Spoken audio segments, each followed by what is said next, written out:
Good morning, we're on the record.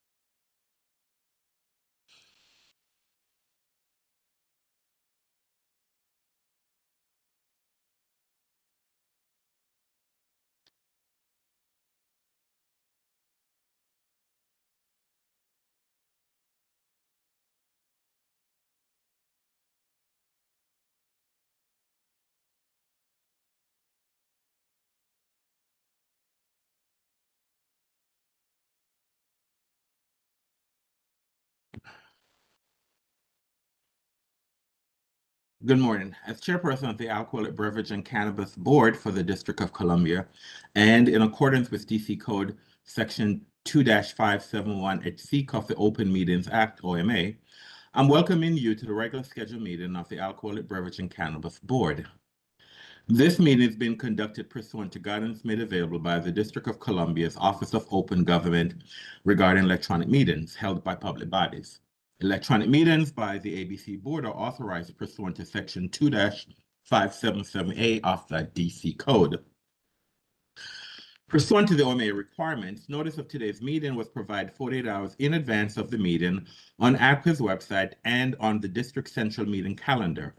The notice included the time, date, agenda, and call-in information for public participation. This electronic meeting is being hosted by a WebEx account provided by the District of Columbia government. Please address any complaints, any questions or complaints to the OOG at opengovoffice@dc.gov. My name is Donovan Anderson, chairperson of the board. I would like to introduce the other members of the ABC board who are also participating electronically. Please respond when I announce your names. Ms. Terry Janine Quinn. Ms. Terry Janine Quinn, present. Mr. David Meadows. Good morning, Mr. David Meadows, present. Mr. Ryan Jones. Mr. Ryan Jones, present. The board has 4 members in attendance for the conduct of business today, and that constitutes a quorum. I just want to advise the public that as long as there are 3 members available, that is a quorum for the ABC board. Before we get underway with today's hearing calendar, well, there's only one case. So I don't need to do the rest of that portion. But should you have any questions or require technical assistance during the hearing, please submit them using the question and answer feature. Our first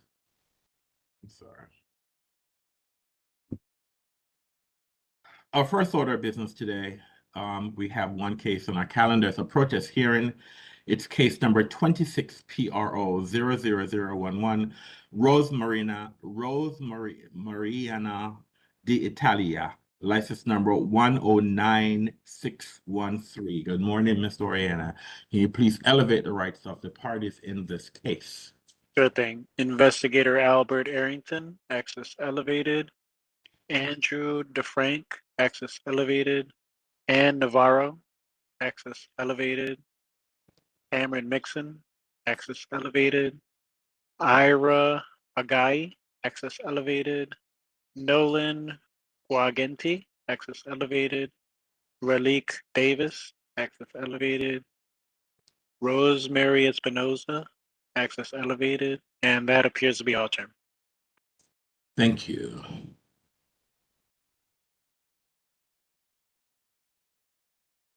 All right, good morning, everyone.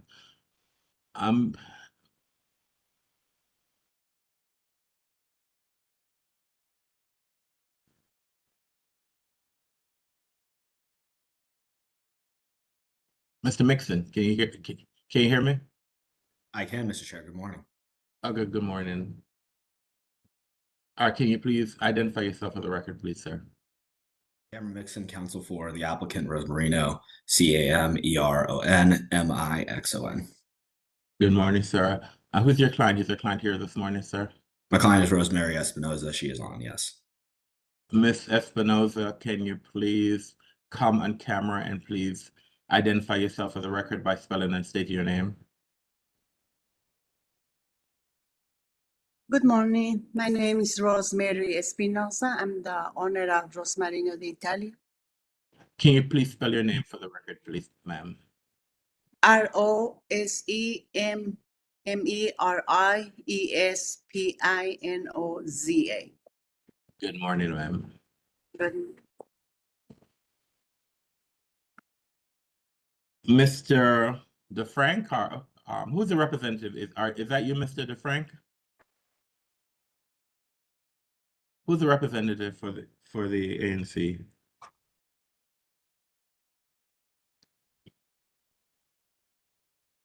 It is Andrew. I think he's on mute right now, though. All right, thank you. And Mr. DeFrank, can you please unmute and come on camera, sir?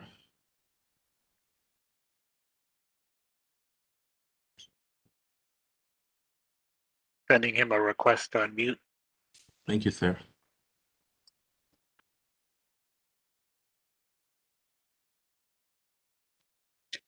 He said in chat he needs permission to be unmuted.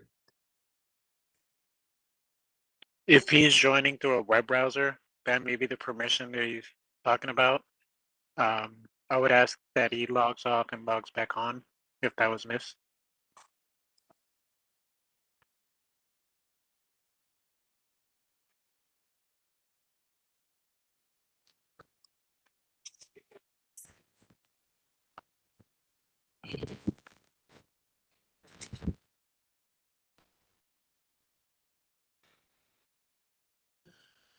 Well, Mr. DeFrank is having inactivity issues. Gonna put the call-in information if it's helpful. He said he needs to be elevated again, so I'm not sure. There we go.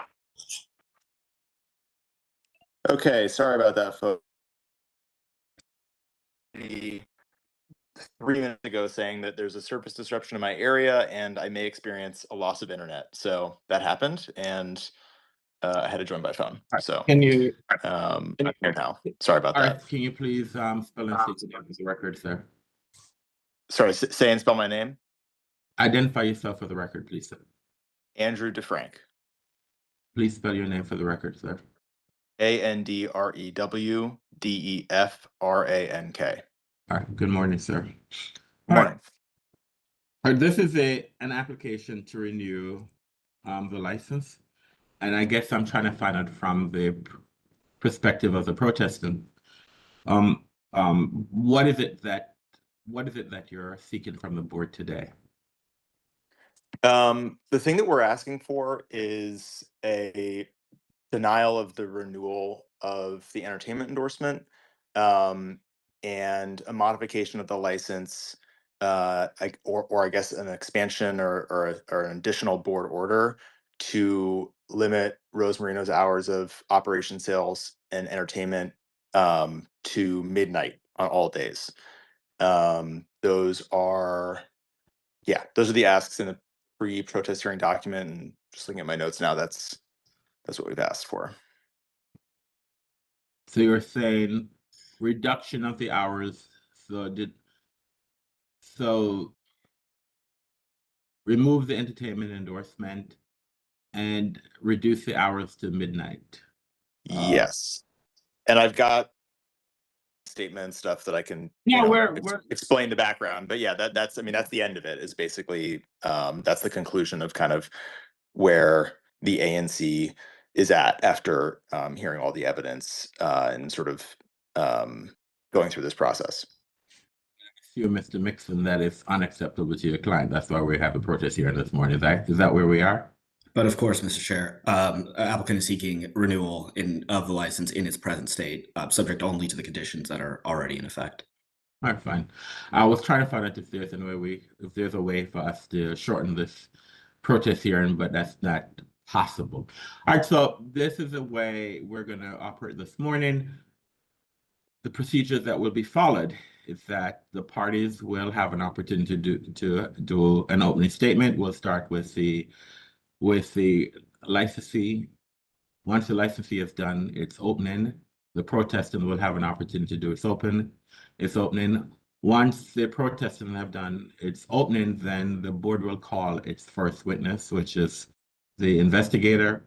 He will provide an overview of his case report. The board members will have an opportunity to ask questions of the investigator. Once that's done, Mr. Mixon will have an opportunity to question the investigator regarding his report. And then you, Mr. DeFrank, will have an opportunity to ask questions of the investigator regarding his report. Once that's done, the applicant will put his case on, and then the protestant will put its case on. Let me get just some scheduling. So you're saying, how many witnesses do you have, Mr. Mixon? 3 to 4, subject to the possibility of rebuttal evidence. And Mr. DeFrank, how many witnesses do you have? I believe we have 4 on the list, but I believe only 3 are here. Let me just double check the. Well, that's I mean a maximum. Yeah, I think 3. It looks like 3. Right, so 3. All right, so probably and the parties can let me know as we move forward. If once the applicant has presented his case, do we want to break for lunch break, and how long that would be?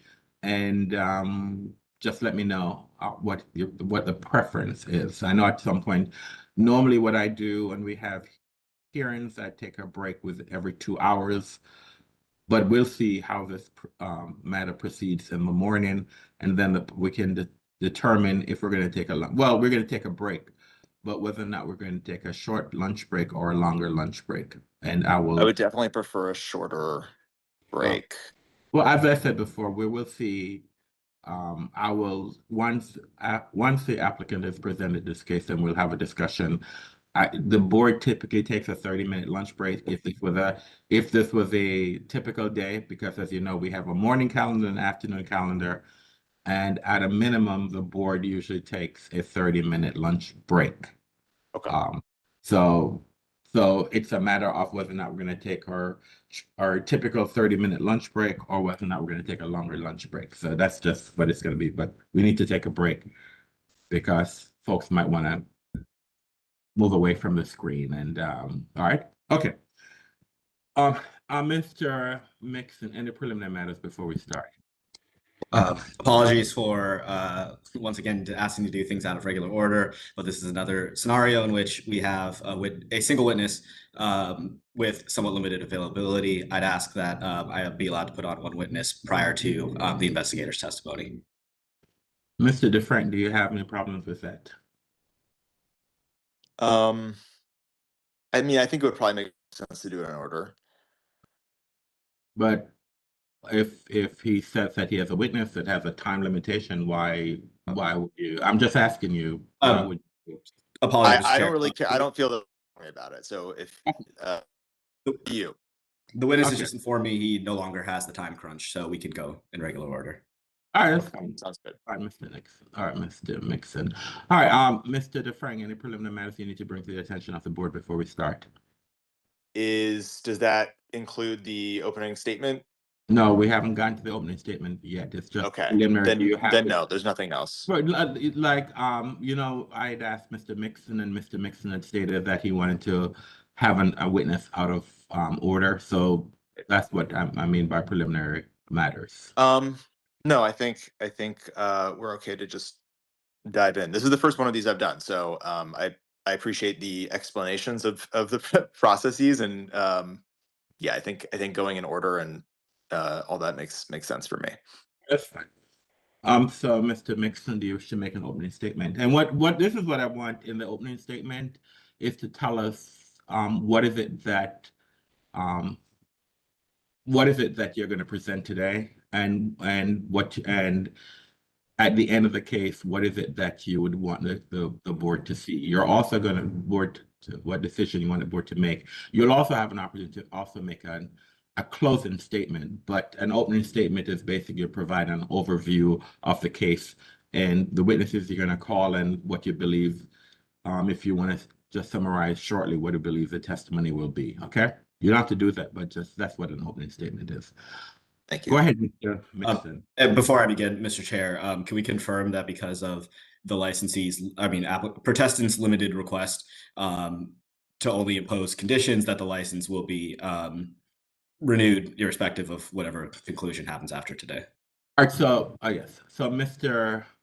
DeFrank, would you agree to that the board will renew the license subject to whatever additional conditions that you're asking for? So you're not asking us not to renew the license itself, is that correct? No, All right. no, I think that it would make sense for the license to be renewed, but with pretty significant, but you know, in the context of the case, reasonable new restrictions on it. It's fine. So based on agreement of the parties, the board will renew the license, and we will spend the testimony on both sides should be whether or not additional restrictions should be placed. What additional restrictions, if any, should be placed on the license pursuant to the last board order? Because irrespective of whatever decision that's made today, the last board order will remain in effect. So if we are gonna make any changes to the license, is that we're gonna look at the board order to see if we're gonna make add additional restrictions to that board order. Okay. So I'm just curious before we get started. It's what you would do is you would add to the existing board order, or you would like issue a second board order. I'm sure they're functionally similar, but just curious like what the actual mechanism is. Whatever decision we make today, it would be if the board was to agree with your position, then it would be Right. add additional restrictions to that board order. Got it. Okay. Thank you. Okay. All right. Thanks. All right. Go ahead, Mr. Mixon. Thank you, Mr. Chair, members of the board. 1714C LLC, trading as Rosmarino d'Italia, will demonstrate today by substantial evidence that its operations do not have an adverse impact on the peace, order, and quiet of the DuPont Circle community, and that the renewal of its Class C tavern license without any further conditions is appropriate. You will hear from managers Joy Chris Espiritu and Franceli Martinez, who describe the establishment's procedures for serving alcohol in a responsible manner that preserves the peace, order, and quiet while the establishment is providing entertainment. You'll also hear from Raleigh Davis, the head of security operations for Rosmarino. Mr. Davis will testify to the procedures Rosmarino employs to ensure that its premises remain a safe place, such as checking identification and searching patrons upon entry, as well as its measures to eliminate disruptions to the community from the departure of patrons from the establishment. And you'll also hear from Eddie Camacho, Rosmarino's general manager, who's been responsible for implementing the requirements imposed by the 2023 board order that approved the last renewal of the license. Mr. Camacho will explain how the establishment has performed its duty to place requests with the reimbursable detail officer program and how that has contributed to the maintenance of order in the space surrounding the premises. He'll also describe the additional measures the establishment has taken to physically improve the premises to mitigate the output of sound. At the conclusion of today's proceedings, it will be clear that Rosmarino is a well-managed establishment that, in addition to being one of the finest places to dine in the DuPont Circle area, is also an establishment capable of providing a nightlife experience, presenting no adverse impacts on the peace, order, and quiet of its community, and that its license should be renewed in its present state, free and clear of any additional conditions sought by the protestants. Thank you, Mr. DeFrank. Good morning, Chairperson Anderson and members of the board. My name is Andrew DeFrank, and I served as the commissioner for ANC 2B01. The single member district includes Rosmarino until last week when I resigned because I'm moving a few blocks away momentarily. But ANC 2B then voted when ANC 2B voted to protest the license renewal and sort of appointed me as the representative on behalf of the commission after my resignation. And so I'm serving in that capacity. The board has heard a Rosmarino case before. In 2023, after a full protest hearing in case number 22 PRO 00012, this board found a long history of unauthorized live entertainment, irresponsible alcohol service, rowdy crowds engaging in fighting both inside and outside the establishment, and patrons leaving the premises and engaging in other activity infringing on peace, order, and quiet. Based on these findings, the board approved a renewal at the time subject to 8 conditions, including a 2 a.m. Saturday closing time, a prohibition on a dance floor, a prohibition on cover charges, mandatory MPD reimbursable detail on Saturday and Sunday nights, and a required security plan. When the board issued that order, it included a specific warning in paragraph 52D. The board stated that it may reconsider this determination if the establishment remains a host to crime, rowdiness, and intoxication in the future. The evidence today demonstrates that the establishment has in fact remained a host to exactly that conduct.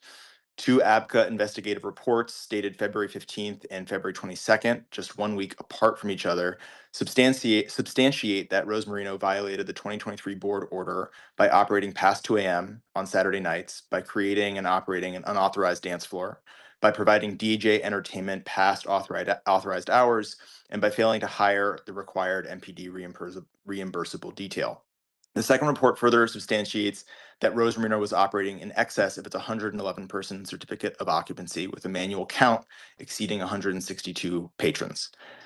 The record will show that this is not isolated conduct. Rose Marino has been suspended from the MPD reimbursable detail program since at least October 2025 for unpaid invoices, with some invoices going back to June 2025, over 7 months before the first citation. Rose Marino's own ticketing site, posh.vip, has publicly advertised its events as a recurring Rose Saturdays series running until 4 a.m. and continued to advertise dance floor events even after the February 15th citation. After voting to protest the license renewal, after hearing some concerns from residents, but before seeing any evidence of noncompliance with the license or the board order, I met with folks from Rose Marino, as well as neighbors. I said then, as I do now, that I strongly support commercial activity, including nightlife activity in the single-member district, even though many of my former constituents and neighbors believe that under any circumstances, nightlife activity north of DuPont Circle on Connecticut Avenue shouldn't exist. I disagree.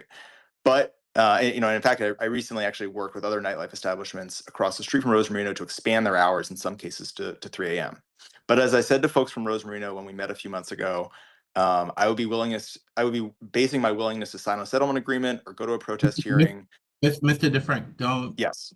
You can't talk about settlement discussions. So just Okay. so you can't talk about what settlement discussions that you were held. Okay. Okay, understood. Okay. My point is that the reason we're asking for what we're asking here is because of a pattern of evidence that's been revealed. Otherwise, I would be more than happy to support nightlife in the area.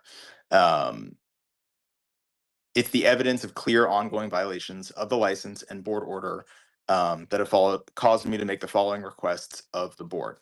We're asking deny renewal of the entertainment endorsement and to modify license to limit operations, sales, and entertainment hours to midnight on all days, and to prohibit participation in any holiday hours extension or participation, and to impose any additional conditions necessary to ensure compliance with the original board order going forward.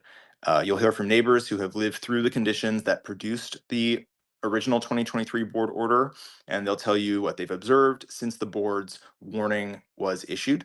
The 2023 board order contemplated this exact scenario we're in today, and it's basically time for that board's warning to be addressed and considered. Thank you. All right. Thank you. All right. So the board will call its first witness, which is the investigator, Mr.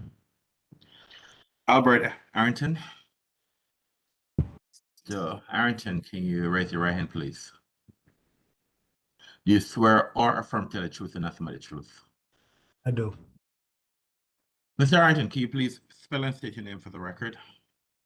Albert Arrington, ALBERT, ARRINGTON. And good morning, Mr. Arrington. Where are you currently employed? I'm an investigator for ABCA, How long have you worked for the agency, sir? approaching a year. And what are your duties and responsibilities? My duties are to conduct investigations and inspect ABCA licensed establishments throughout the District of Columbia. Are you familiar with this establishment that's the subject of the protest hearing? Yes. How are you familiar with this establishment, sir? From monitoring and investigating over the past 3 months, I've made myself very familiar with the establishment. Did you at some point write a case report? Yes, Do you have access to that case report? I do.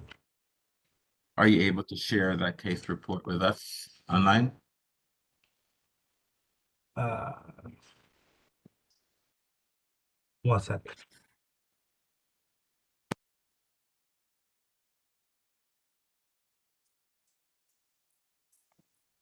Granted access. Thank you, sir.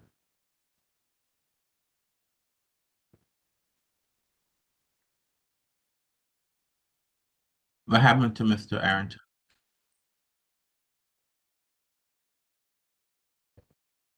I'm gathering it.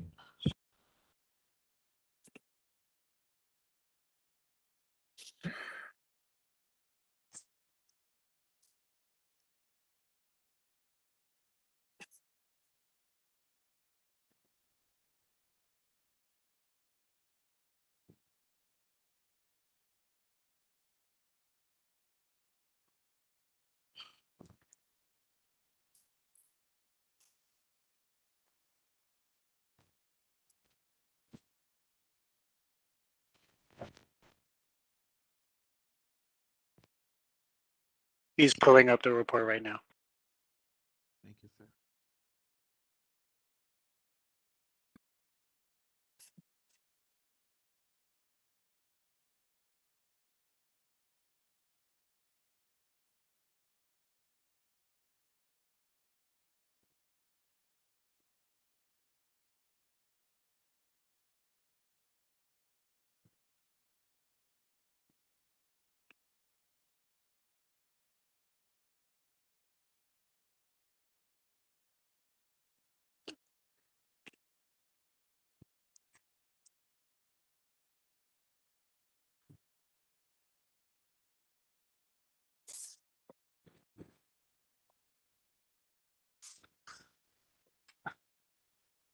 Mr. Arrington, Yes, sir. you're no longer on camera, sir. Sorry. Can you identify the document that is on the screen?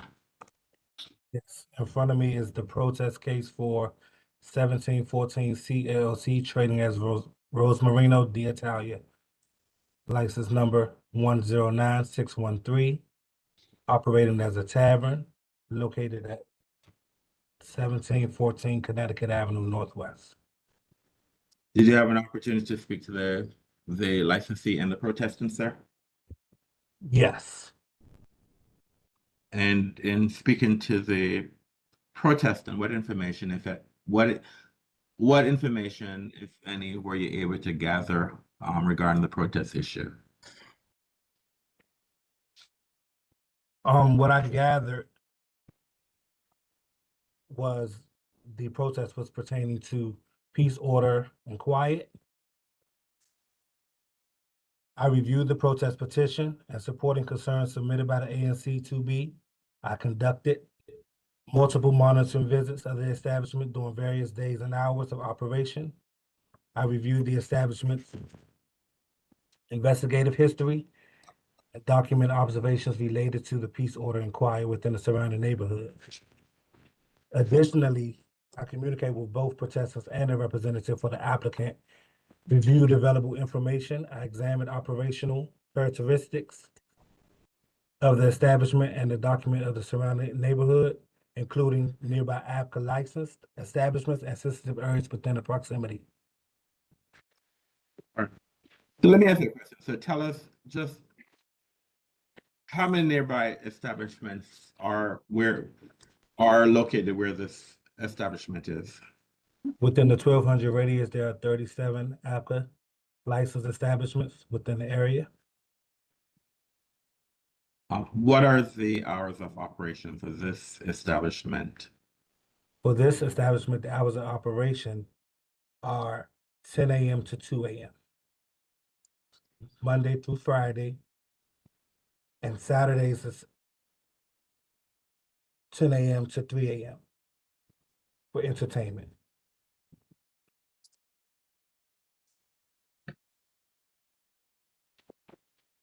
Hold on. Let's start. All right, what are, because I'm somewhat confused. What are, go ahead. I'm sorry, can I correct that? The hours of operations are as listed, Sundays, 10 a.m. to 12 a.m. and Monday through Saturday, 8 a.m. to 2 a.m. And what are the hours of alcohol sales? On Sundays, it's from 10 a.m. to 12 a.m. and Monday through Saturday, it's 8 a.m. to 2 a.m. as well.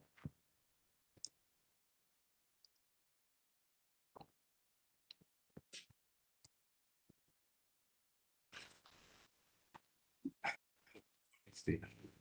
Let's see. Do you have a copy of the placard notice in your, as one of your exhibits? Yeah, okay. So just, because I think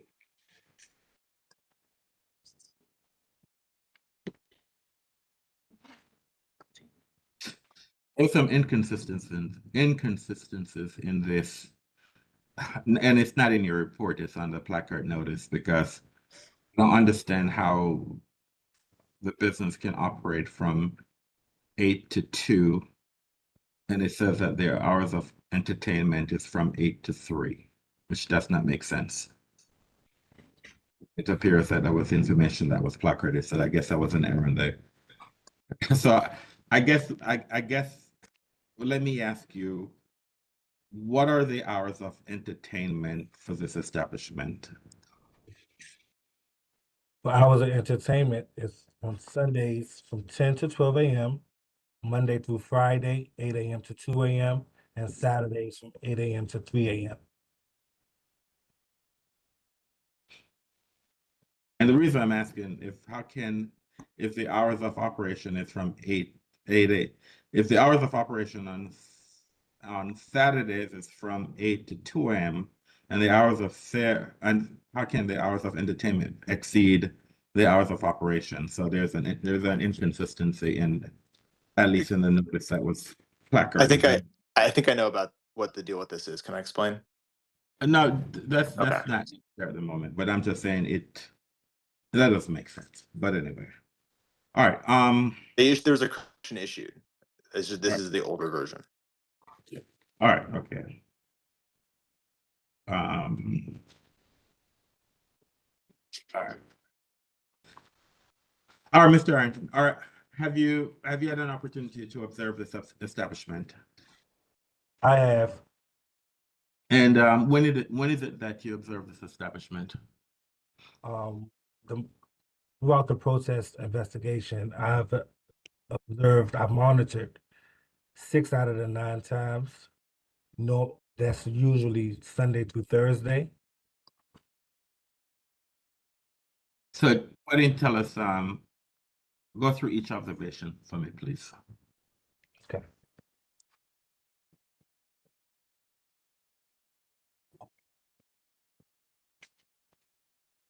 So on Tuesday, when I observed Tuesday, April 7th, 2026, I observed from 10:50 to 11:50 p.m.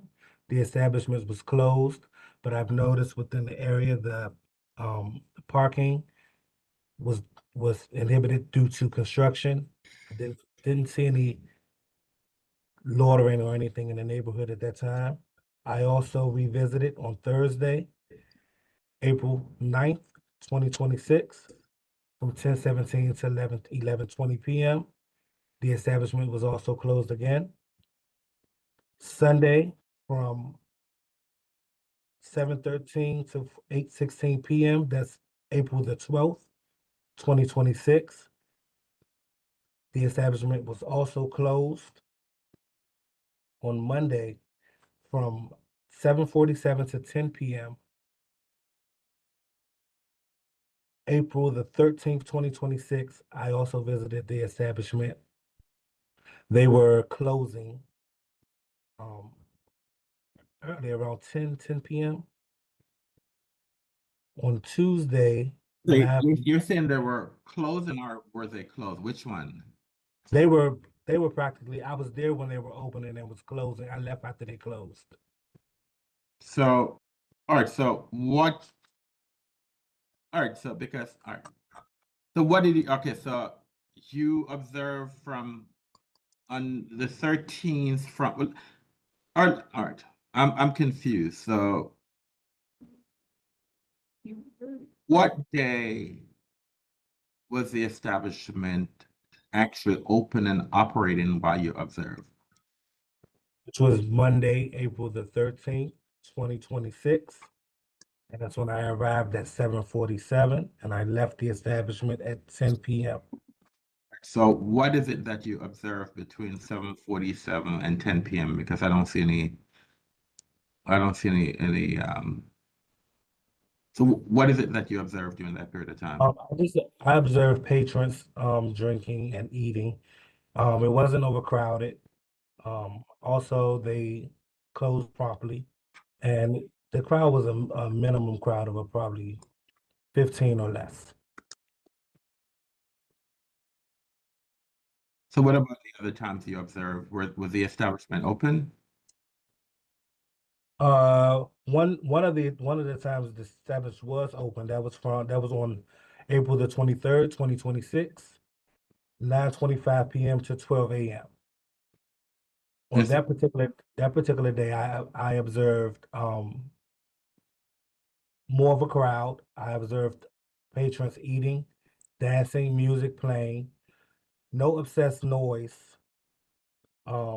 nobody outside loitering or anything, but I did notice the establishment being open with music.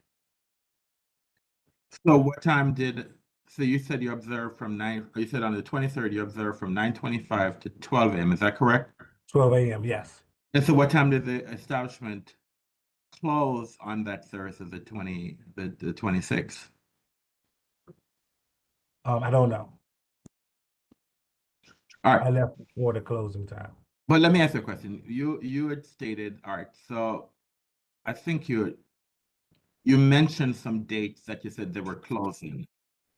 What dates is it that you said you visited and they were closing? What date was that?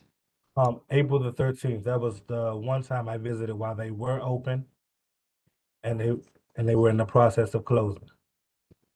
So do you know why they were closing? I believe they were done. Maybe they were finished for the day.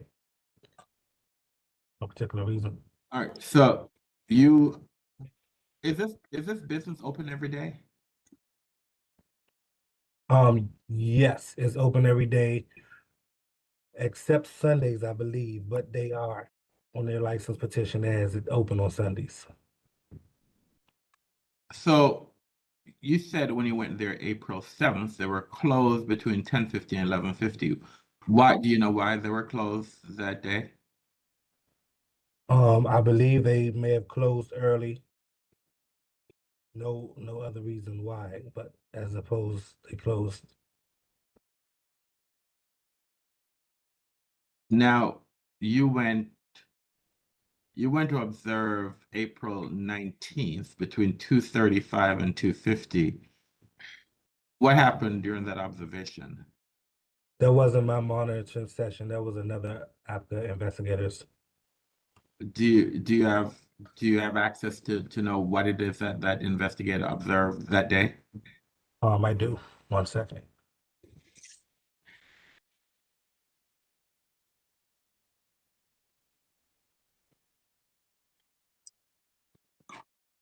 So on April 19th, between 2:35 and 2:50 a.m., the establishment was closed. An APCA investigator arrived. The staff and ABC manager were inside cleaning with the lights on.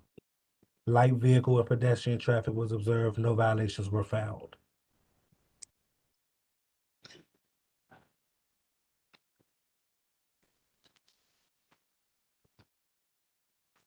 All right.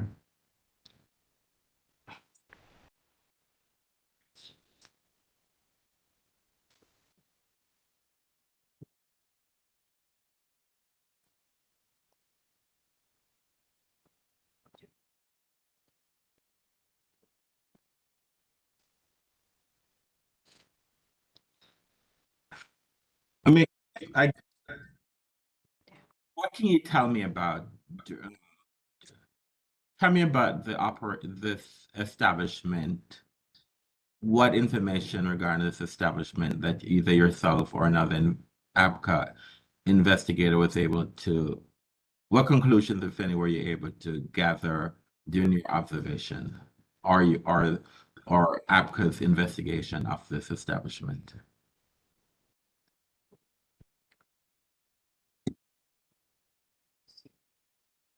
I, during my monitoring sessions, I didn't see any issues that were pertaining to peace, order, and quiet.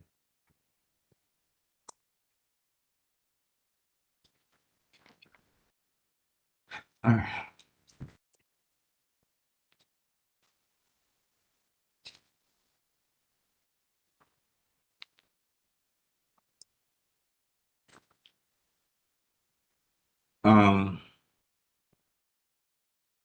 I don't have any other questions. Any questions by the board members? You can close your screen. Sorry.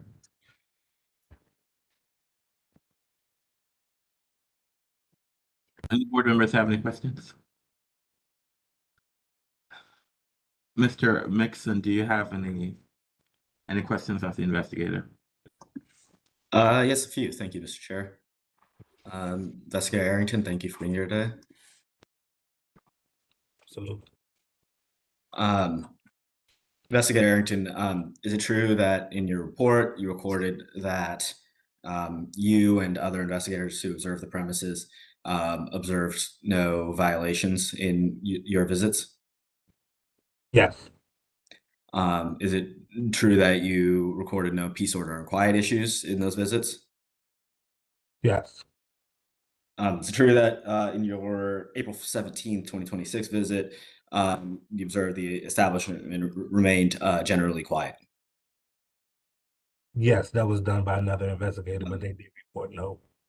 Yes. Is it true that investigator also observed security checking patron identification before entry?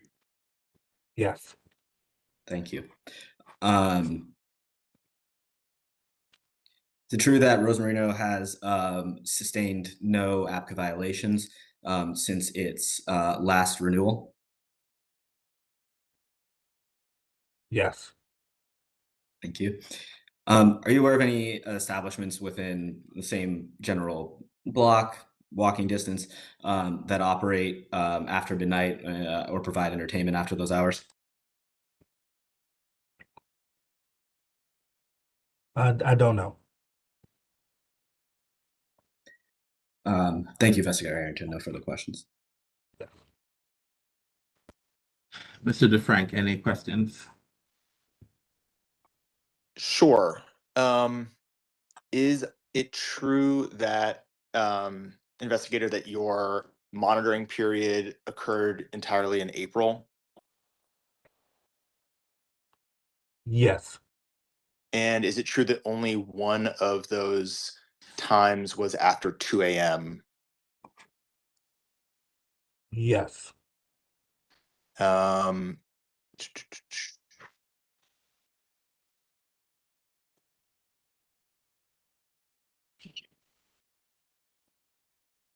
sorry, I'm just here. Is it true that you observed in your report that Rose Marino has had two referrals to OAG, or I'm not sure what the right term is, but possible violations recorded in case 26 CMP 0008 and 26 CMP 00009? Yes. Okay. Is it true that you requested 911 calls for service data from OUC on April 7th, and that you had not received any response when you completed the report on April 28th. Yes.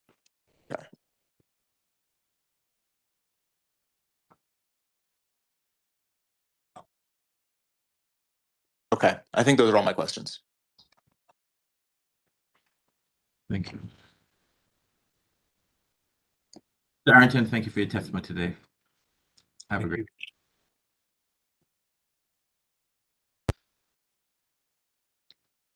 you. Mr. Mixon, do you have a witness you wish to call? Yes, Mr. Chair. Applicant calls Ralik Davis. I'm sorry, who you called it, sir? I forgot. I didn't. Ralik Davis. Who is Raleigh Davis? Who's that person? Is that person on the screen? He's online. He just needs to turn on. Mr. Davis, can you turn your camera on, sir?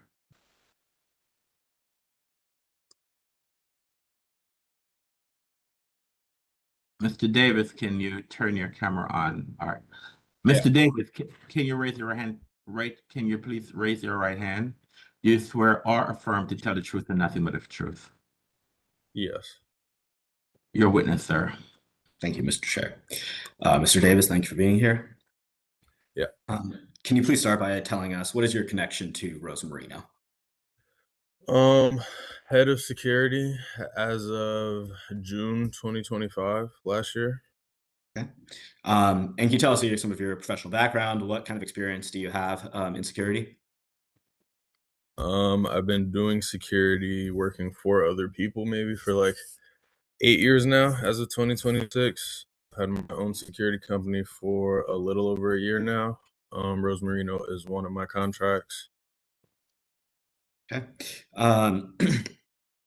In terms of your working hours and your companies at Rose Marino, does that include later hours in the night when the establishment's concept switches from food service to nightlife? Correct. Okay. And how many security personnel do you supervise in total? Approximately 14. And then at later hours, say on a Friday or Saturday when the establishment is providing entertainment, how many security personnel would be present at Rose Marino? Anywhere between 4 and 6, depending on the expected crowd of the night. And would you have more if you expected it to have the night to have higher attendance? Yes. And can you tell us what kind of training do you provide to your security personnel? We go over reading IDs, making sure that everyone can identify whether an ID is valid or real versus a fake ID. Patting people down. We pat down men and we check bags and whatnot on women. De-escalation tactics. We're very violence being last resort option. We try to de-escalate with words as much as possible. I don't even promote touching people when we're asking them to leave. We kind of guide, put like an arm around and guide towards the front door. And then crowd control, like end of the night when it comes to shutting down, keeping people quiet, walking to the back of the club if just the downstairs is open, walking people out upstairs if the upstairs is open in that order. Can you tell us where are your personnel stationed throughout the establishment? I'm usually outside or at the door. Sometimes I have someone else with me, again, depending on the crowd that we're expecting that night. Usually there's someone on the other side of the door, right by the entrance. There's also someone on the other end of the bar, separating the kitchen from the public part of the establishment. And there's a guard on the staircase, either on the stairs or at the bottom of the stairs. And then as of earlier this year, we have started having a guard on our street, which is the neighboring street where the majority of our patrons happen to park if there's no parking available out front of the establishment. And lately, as mentioned earlier, there hasn't been due to construction. I have a guard who just patrols our street, make sure that everyone makes it to their car safely and is rather respectful and quiet due to our neighbors, and we want to keep running. So we ask people to be quiet and calm and cool when they leave, and people tend to do that. Very good. Does those positions, that positioning, does that give you total coverage of where patrons are located in the establishment? Inside and out, yeah. Excellent. And can you just kind of circling back a second ago, can you tell us what benefits the outside guard has provided? For sure, just maintaining peace. One, it allows us to know if anything that does happen on our street has anything to do with anyone who is related with our establishment to begin with. Two, if people from our establishment are causing a ruckus or whatnot. Our people are pretty understanding. The people who come to our establishment want to our establishment. So when we reiterate that if you guys don't maintain civil order out here, it could cost the establishment even being open. These people, however, they understand. So people cooperate. We haven't had any issues since I've had a guard on our street. Excellent. Can you tell us about your procedures for checking ID? Yeah, we take the ID, we verify that it is in fact a real ID and not a manufactured ID. We only accept physical copies of IDs. We don't accept photo IDs. We don't accept photos of passports. We do accept passports if it is a valid passport and not expired. We do check to make sure that the documents that are being shown to us are not expired. It's one thing to just have a real identification, but even if that identification is expired, it is deemed invalid. So we do not accept those. And then the pat down. And just to clarify, these ID checks, are they at the door? Yes, they are at the door. Depending on the weather, sometimes it is outside the front door, sometimes it is right inside the front door, but it is at the door and it's like a corridor. You can't make it anywhere else without being ID'd. And is that necessary, demonstrating the valid ID, is that necessary for admission to the establishment? That is 100% necessary for admittance to the establishment after the regular restaurant hours, yes. Okay. And what would you do if in the course of searching somebody at the entrance, you were to find a firearm, other weapon, alcohol, or a controlled substance? Any of those items would be immediate refusal. You would not be allowed to enter. If you go do whatever you do with those items and you come back and you pass a search, you may be allowed in. But if something like a firearm, you'd be done. You wouldn't be allowed. There's no, let me go put it in my car and I'll come back. At this point, I mean, I would hope someone would know better. But other things like an ID, alcohol or something like that, maybe I'll be a little more leeway with that.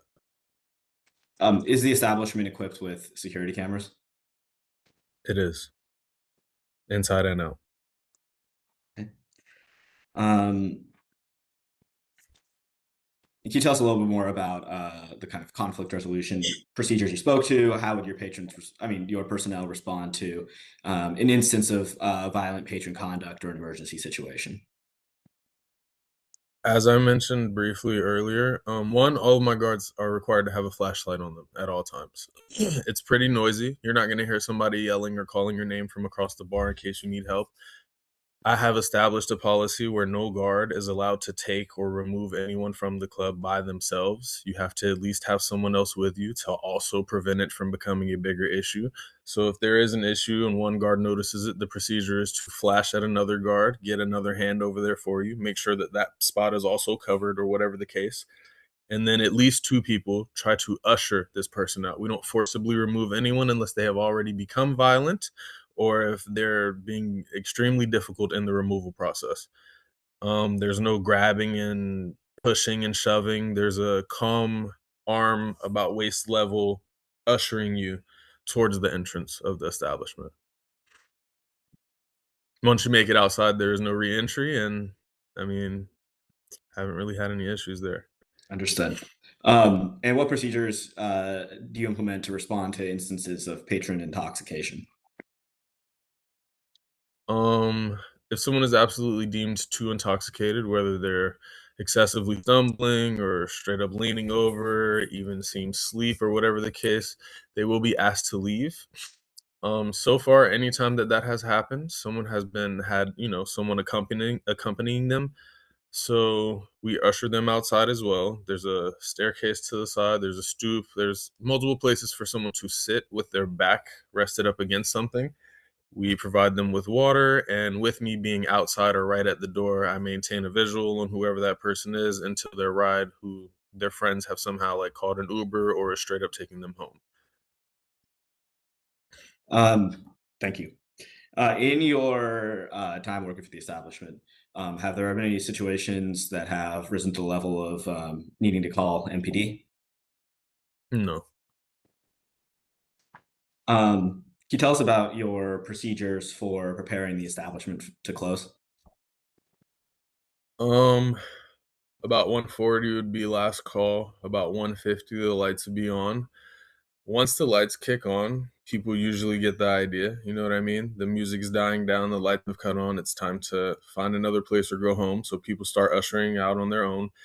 If it's taking people a little longer to leave, I mean, my staff and everyone else who works at the establishment is ready to go home. So when it's time to go, we're doing diligence and getting these people out. We follow the plan of my guards starting from top to bottom, back to front, ushering people out. And I mean, that hasn't been an issue at all.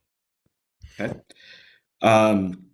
What does the establishment do to stay aware of occupancy and make sure that it doesn't reach an excessive level? I do have a counter at the door. If I anticipate a rather slow night, maybe I don't use it, complete honesty. If it's getting like it's going to be a crowd, we give a head count inside and then tally a counter from that point on the rest of the night. Is there any procedure for keeping it contained if you're nearing maximum occupancy? Yes, we implement a one out, one in type of rule once we get near. We don't wait until we're at capacity to implement that. Thank you. And last thing, are you aware of, has the establishment had any ABCA violations for any safety issue? No. Thank you, Mr. Davis. No further questions. Mr. DeFrank, any questions based on his testimony? Sure. So, Mr. Davis, you said that you've worked security at other establishments, right? Correct. Numerous. Have you ever needed to put an armed guard on a residential street because of concerns from another establishment? An armed guard? Sorry, did you say was the guard not armed on I may have misheard that. You can just say any guard. Guard is not unarmed. And yeah, I've had street patrols before, sure. Gotcha. Okay. Were you working at the establishment on, let's see, February 21st into the 22nd and or the 15th into the 16th? Let me check the calendar because I don't know off the top of my head what dates of the week that is. So what were the dates again? The 15th and the 22nd, which I believe Of what month? February. So that would have been the 14th into the 15th and the 21st and the 22nd. So those Saturday nights into Sunday mornings. Yeah, I would have been there. Okay. Did Rose Marino continue operating past 2 a.m. on either of those dates? Hold on. Not that I Hold on a minute. Hold on. Let me check. Let me look at something.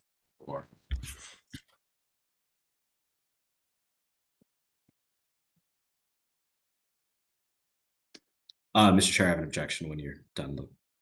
Mr. Mixon. Mr. DeFrank, you cannot ask those questions, okay? Okay. Because these are active cases that have not been adjudicated. All right, so this, as you will see from the investigative history, you can ask generally about their investigative history. but the cases have not been adjudicated, and so therefore they they have not been convicted, or they have not been found by this board to have committed those infractions. Okay, Okay, all right. sounds good. I was told by my ABCA contact that I should enter them as exhibits and then talk about them in this hearing. So All right. It's on the investigative history, so you can generally ask about the investigative history. It's there because Mhm. it's part of the case report. So in the case report, the investigative history there's 22226 and 21526. So you have case number 26 CMP 00009 and case number 26 CMP 0008. Okay, Those cases have not been adjudicated. So because they okay, have not been adjudicated, um, we can't talk about whether or not they're guilty of the infraction, okay? But you can, okay, sounds good. So should I not refer to those dates at all, or should I like I want to follow the rules. I just don't know. There's I'm a just difference between saying, this. I'm just saying those two dates, um, they have not been adjudicated. There's an incident occurred.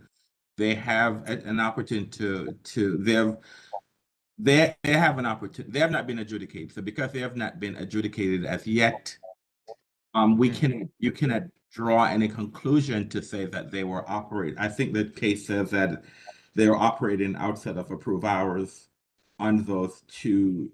That's at least that's what the investigative history states. However, because the cases have not been adjudicated, it's inconclusive whether or not whoever has their hand up. Let me explain to you this. Please put your hand down. Whoever has their hand up, okay? All right. The only two people that I will recognize during this hearing are Mr. Nixon and Mr. DeFrank. Those are the representative of the parties. Those are, unless you are a witness, I will not recognize you. I do not want, neither do I want anyone to raise their hand, neither do I want anyone to put anything in the chat. If you have something to say, you need to text Mr. DeFrank or text Mr. Nixon because you are not recognized. They are the representative for Mr. DeFrank is a representative for the protestant, and Mr. Nixon is a representative of the licensee, and these are the only two people that I will recognize during this hearing. Okay? All right. So anyway, so as stated, you can ask it speaks for itself. It's on the investigative history, so it speaks for itself. But you can't you can't ask any questions about it because they have not been adjudicated. Okay. Okay. All right. I guess I just have a couple quick ones then. Have you ever been closed after 2 a.m. in 2024 or 2025? Have you ever closed the establishment later than 2 a.m., I should say? Not that I can recall. And have there been any fights in the club in the last 2 years? I haven't been there for 2 years. June 2025 is when I started there. So in the time that I've been there since June 2025, I can remember one good fight, and that was earlier this year. It was pretty bad, but it was contained and it stopped outside. Gotcha.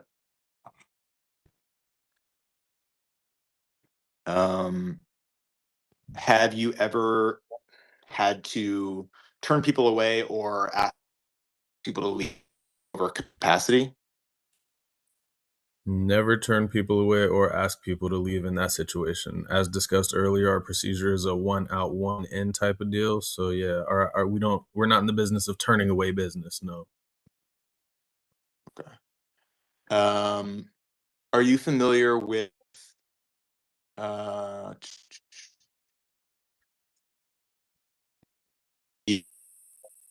website posh.vip? Bosch.vip. Posh, POSH.VIP. I'm unfamiliar. Are you familiar with uh, the branding as Rose Merino Nightlife or Rose Series? Sure.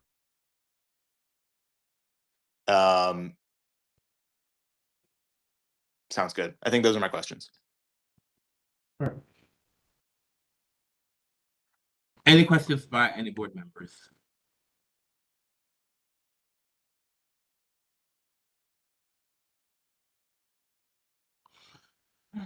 All right. Mr. Chair, may I redirect? I normally allow redirect if there's questions by the board, but there are no questions. So since there are no questions by the board, we don't usually have the redirect, but go ahead. Go ahead. One question. Mr. Davis, if you could come back on camera briefly. Go ahead.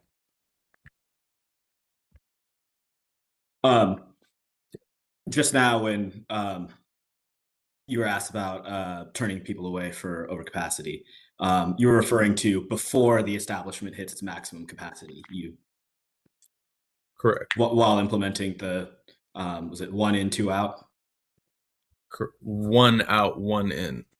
Understood. Thank you. No further questions. Thank you. Really quickly, I think my internet is back, so I'd like to return from my computer.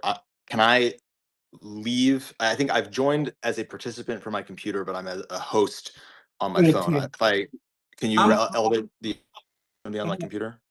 No, hold on, mate. I'm having some Wi-Fi issues myself, so let's take a 5-minute break.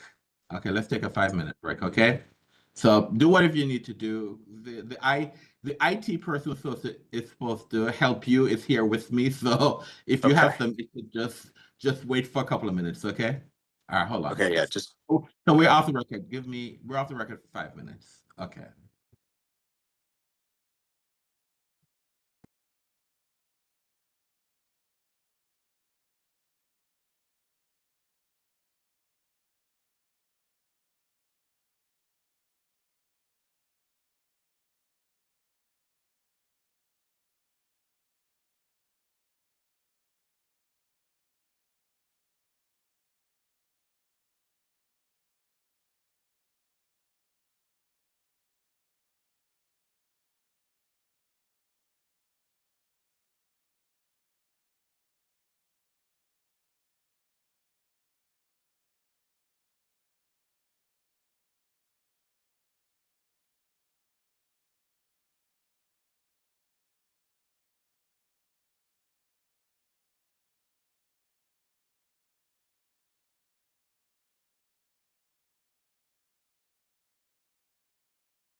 We're back in the record.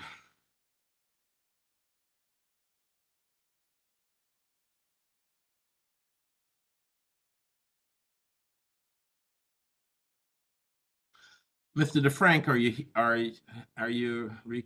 you reconnected, sir?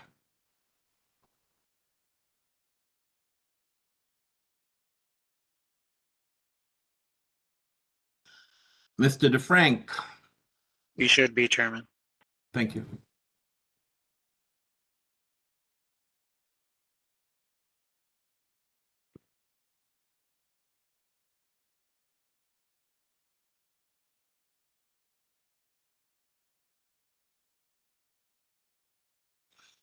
All right, we're back in the record. Mr. Mixon, do you have another witness? Yes, Mr. Chair. At this time, applicant will call Jory Chris Espiritu. I'm sorry, what's the witness's name? Jory Chris Espiritu. Mr. Espiritus, can you raise your right hand, please? Do you swear or affirm to tell the truth and nothing but the truth? Yes, Your Honor. I can't hear you, sir. Yes, Your Honor. All right. Okay, Mr. Mixon, can you have him spell and state his name for the record, please?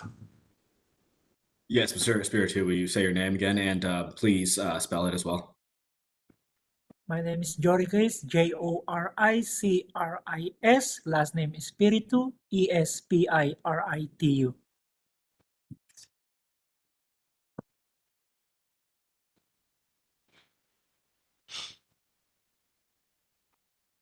If I may. Your witness, sir. Thank you, Mr. Chair. Mr. Espiritu, thanks for your participation today.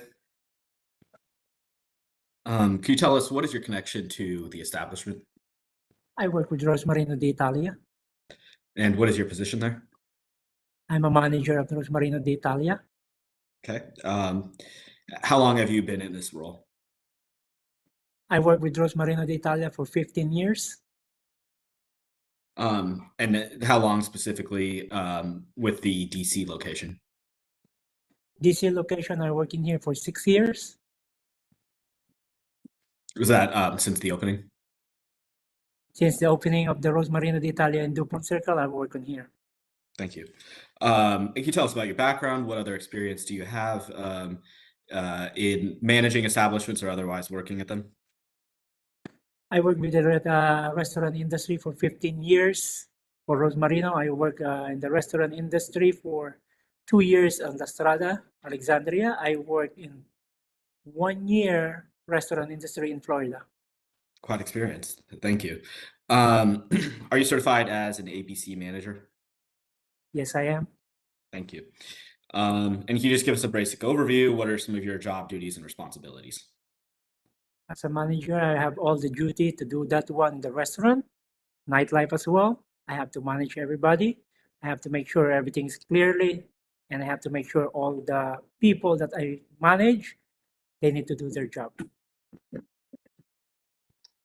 So are you there in later hours when the establishment is providing entertainment?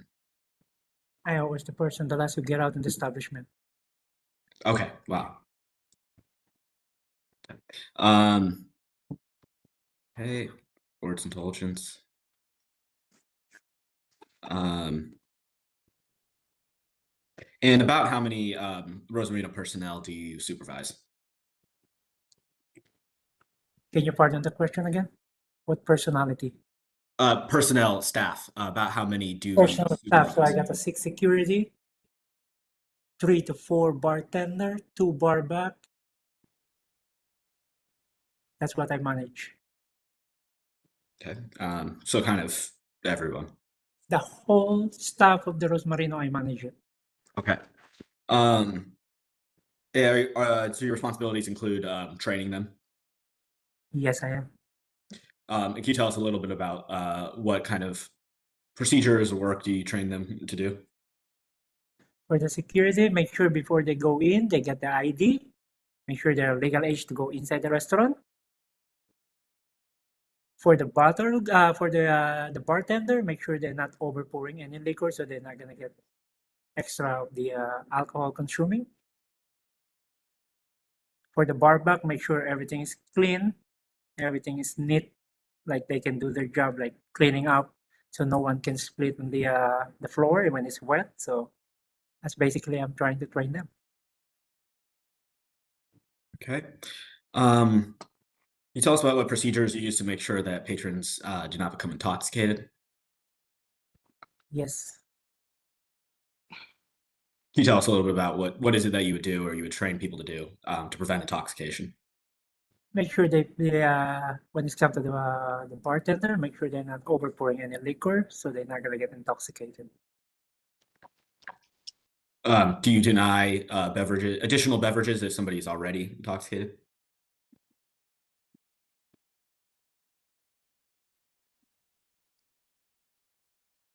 I think we may have lost them. To reiterate my question, would you deny additional alcoholic beverages to somebody who's intoxicated? Yeah, we deny that one. Okay. In your time working with Rose Marino at this DC location, have there ever been any concerns about patron safety? No, not at all. Okay. What was the response? I didn't hear. Did he answer the question? I didn't hear. Okay, can you repeat the question so the chair can hear the answer? Yes, the question was, in your time working at this location, have there ever been any concerns with patron safety? We always make sure the patrons always be safety in and out of the business. Okay. Other than this protest, have you ever heard any complaints related to the establishment's operation at night? No, not at all. Okay. Thank you, Mr. Espiritu. No further questions. You're welcome. Mr. DeFrank, do you have any questions for the witness?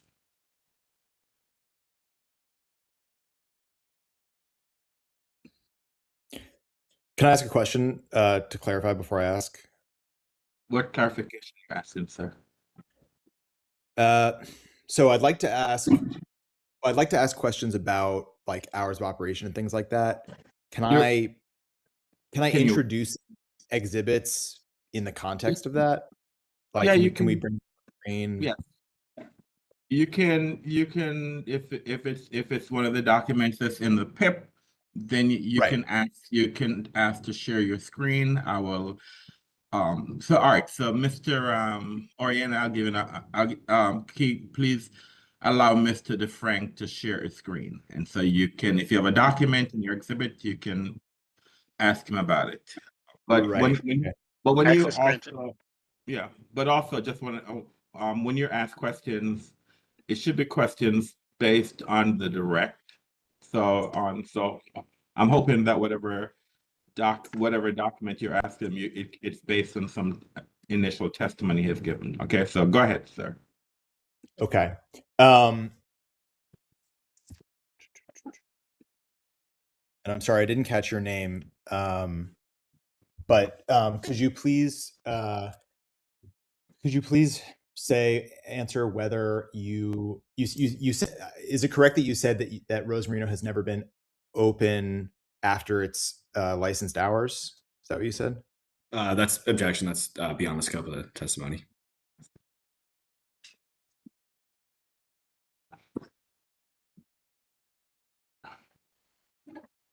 I'm gonna if he wants to answer, if he can answer the question, let him answer the question.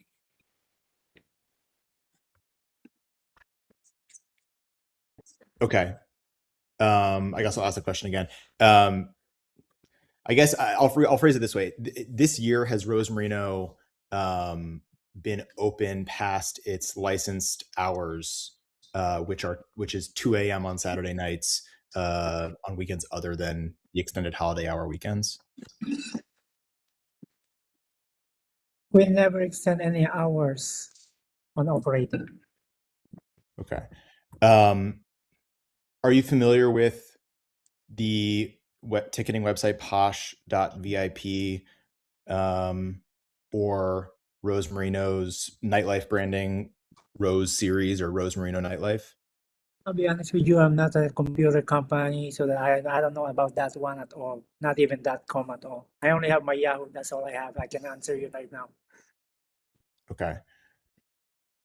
Have you ever, looking at Exhibit 1, have you ever, I guess, seen advertisements either digitally or in person for the Lovers and Roses series that Rose Marino does? No. Okay. Yeah, I'm not sure like how best to ask questions in this context. But you know, I guess I have no further questions for this witness. You can close your screen, sir. Okay. Any questions by any board members?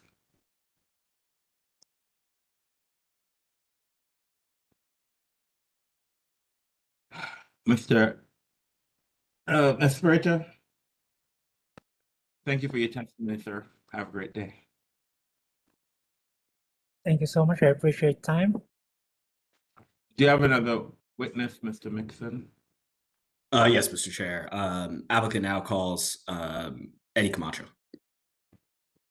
Mr. Camacho, can you raise your right hand, please? Do you swear or affirm to tell the truth and nothing but the truth?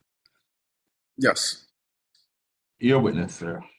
Mr. Camacho, before we begin, could you please spell and state your name for the record? EDWARD, Edward Camacho. And your last name as well. Oh, Camacho, CAMACHO. Thank you. Mr. Camacho, can you tell us what is your connection to the establishment? I am the operations manager for Rose Marino d'Italia for both VA location and DC location. I also handle the marketing side as well. Okay. How long have you been managing the DC location? For 6 years when we open up. Okay. Can you just give us a brief overview of your duties and responsibilities as operations manager? Absolutely. My job is to do the online branding, Google Ads, working with my marketing manager to push our branding out there, connecting with one another with local entertainments to see what we could do to bring entertainment into this venue throughout the weekdays and weekends as well. On top of that, yeah.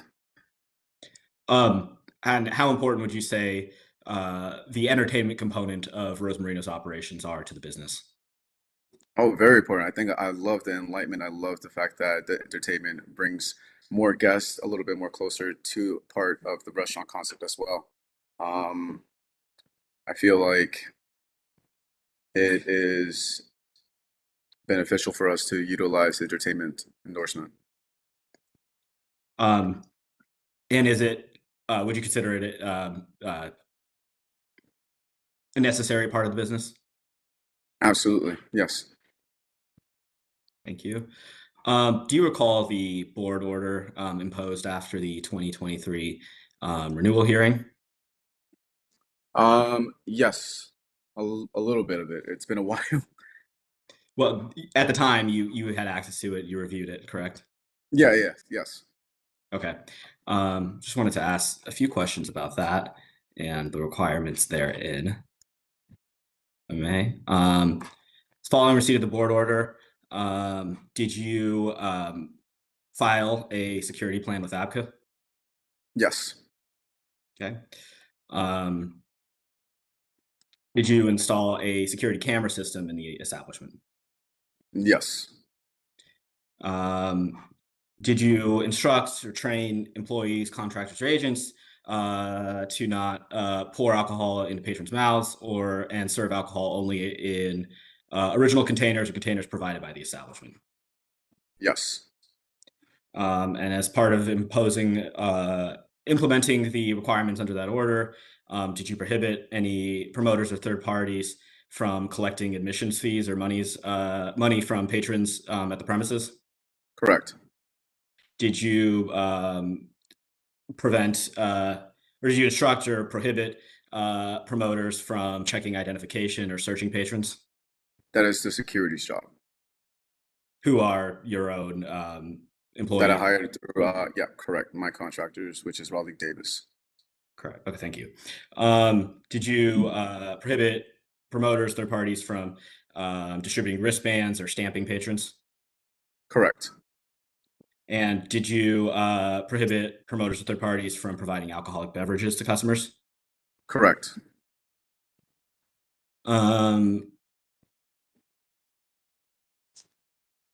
As part of implementing the 2023 order, did you begin implementing the Metropolitan Police Department's reimbursable detail officer program?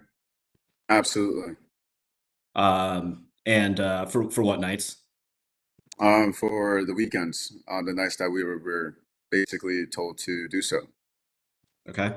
And in preparing for today's hearing, did you review any materials provided by the protestants? Yeah. Okay. Were you also in attendance for Mr. DeFrank's opening statement? Yes, I was. Okay. Are you aware that the protestants are alleging non-compliance with your RDO requirement? Yes, I do remember there was an instance where applicant inspector told me that I was behind on paying the RDO. And so what I did is reach out to Brenda Smith, and then she forwarded me to Sharita. And then I forwarded it back to the inspector saying that I was never paying, that I'm not requesting for RDO. And in the email, it states that you were never behind on your statements. You were always current, and you've always requested. If not me requesting, Raleigh Davis would call in if we don't see RDO in front of our establishment. For the clarification for the benefit of the board and the record, you mentioned a pair of names in there. Can you just clarify who those names are? It was Javon Miller, Brenda Smith, and Sharita. Yes, who are Sharita and Brenda Smith? Sharita and Brenda Smith are in charge of the RDO, and then they're the ones who do the scheduling for RDO. And then if you have any questions, I'm sorry? Are they MPD employees? Yes, yes, they are. Okay. This time, I believe I have access to, for screen sharing, I'm going to present exhibit marked as applicant's exhibit 2. What number is this? Applicant's exhibit 2, Mr. Chair. Okay. Okay. Mr. Camacho, is this visible to you? It's loading up right now. I don't see anything. Okay, yeah. Okay. Are you familiar with this document? Yes, I'm the one that sent that email. Okay. And can you kind of give us a description of what it entails? I'm sorry. It's basically Mr. Mixon. Can you make this larger, please? I can't read. Yes, Mr. Chair. Is that better? A little bit more, please. Go ahead. Yes, Mr. Camacho, could you just kind of describe what's the content of these emails? Yes, so this is me trying to reach out to Brenda and also communicating back to Javon Miller, who is part of ABCA, to letting me know that I was behind or wasn't paying for RDO, or nor was I requesting for RDO.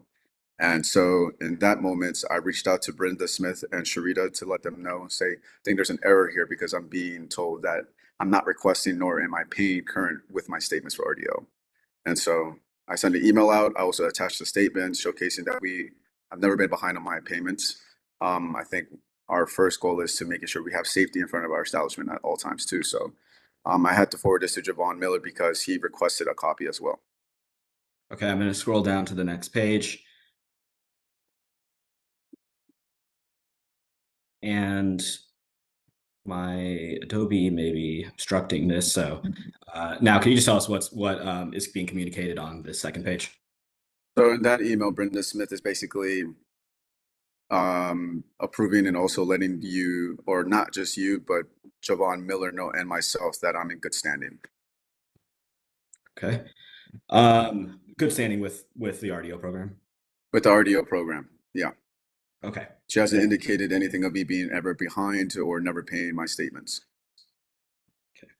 And what date was this communication on?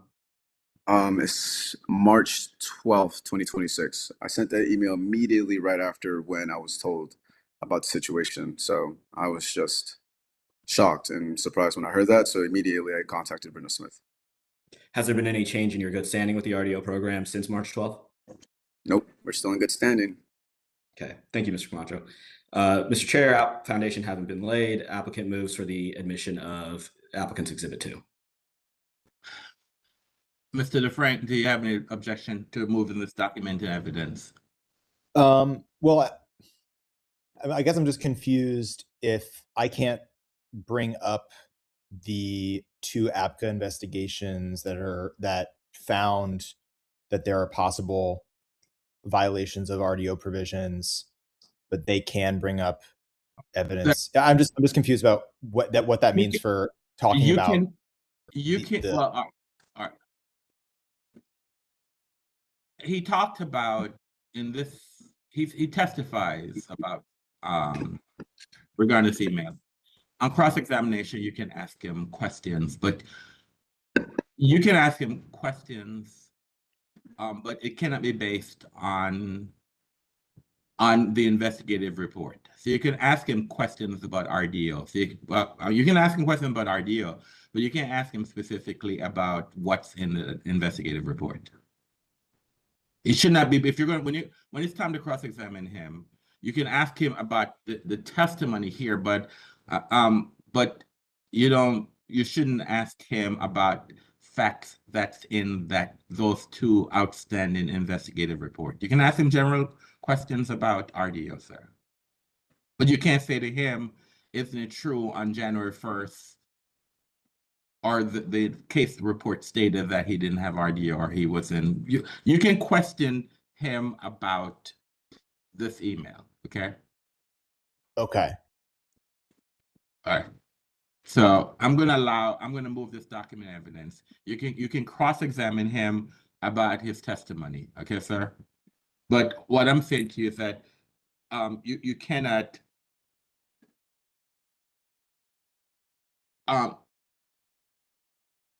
he's presented evidence that he's spoken to Brenda Smith regarding the RDO to say that he was never out of compliance. You can ask him questions about it, but your basis should not be what information is in the case report, because as I stated before, that has not been adjudicated. So Right. The problem, the thing that I would just that's confusing to me is that when I was preparing for this, I asked. I was told by ABCA that I could enter the reports as exhibits and then talk about them in this hearing as evidence. So I'm just like, I don't know, like I would have prepared differently if I was told differently by ABCA. I don't know. Well, clearly an ABCA attorney would not provide you that type. We don't give legal advice, so an ABCA attorney would not provide you that information. What I'm trying to say, sir, if the 2 case reports, sir, if these were adjudicated cases, if they were adjudicated and if they were fine, you could ask questions about it. Let me give you an example. Someone has been charged with committing a crime, but because they've only been charged. They have not gone to court and they have not presented evidence and they haven't been convicted. So all that we have here is a charge. So they are presumed innocent. So just looking at it from that perspective, okay, sir? No, I totally understand that. Right. Yeah. And so you cannot ask someone in this proceeding, because this is a separate proceeding, they're presumed innocent. They have not had their day in court. So how can you use that information in another case that they have not been? It's just an allegation, and that's all I'm saying to you. It is just an allegation, and they have not, this is not pursuing that specific case. So you can't ask them ask questions about that specific case. You can ask them, you've asked questions before, like, okay, have you operated after hours? They said no. There's no objection. Well, that's, but you cannot ask them specific. All I'm saying to you, you cannot ask them specific questions about the contents of those two case report. If you have other information you want to ask questions of in your investigation, you can, but you cannot use specific information from the case report because they have not been adjudicated as yet. They are still presumed innocent because when we have that case, they can present information to say that the information that you have is incorrect because as the allegation here is that Brenda Smith says they've never been out of compliance. I don't know. Okay.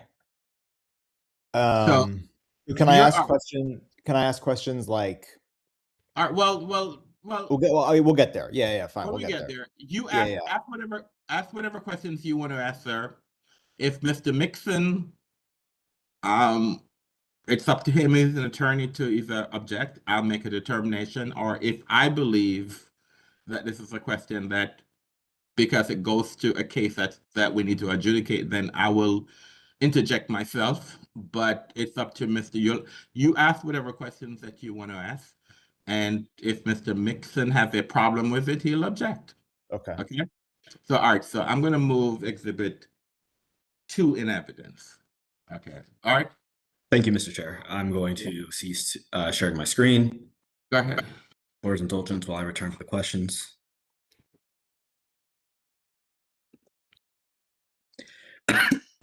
Excuse me. Okay. Okay, Mr. Vacho, returning to that line of questioning regarding RDO, what benefits do you think implementation of this program have had for your business? For having RDO outside with police and the lights on, it also reminds and lets pedestrians know that, hey, you can't be warming around, loitering, you can't just be causing a disruption or peace to the neighbors. So I felt like it was very beneficial to us, not only just to me, but to the rest of the businesses in our district, in our area here. And how would you compare that the orderliness of the street surrounding your premises after the implementation of RDO to before the previous licensure period when you were not required to have it?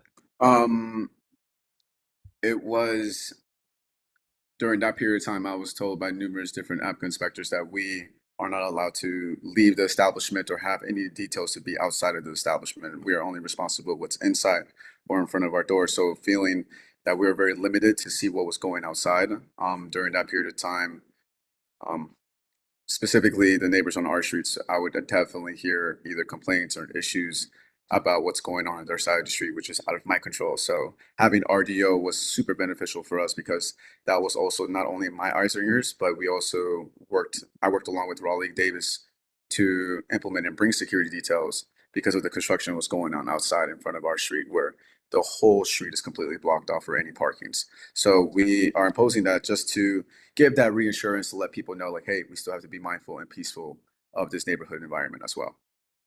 On top of that, we also have him report back to us with any recordings, any footages of what's going on, but we haven't had any incidents. And then there will be a communication between the outside security with the RDO if there was any issues outside.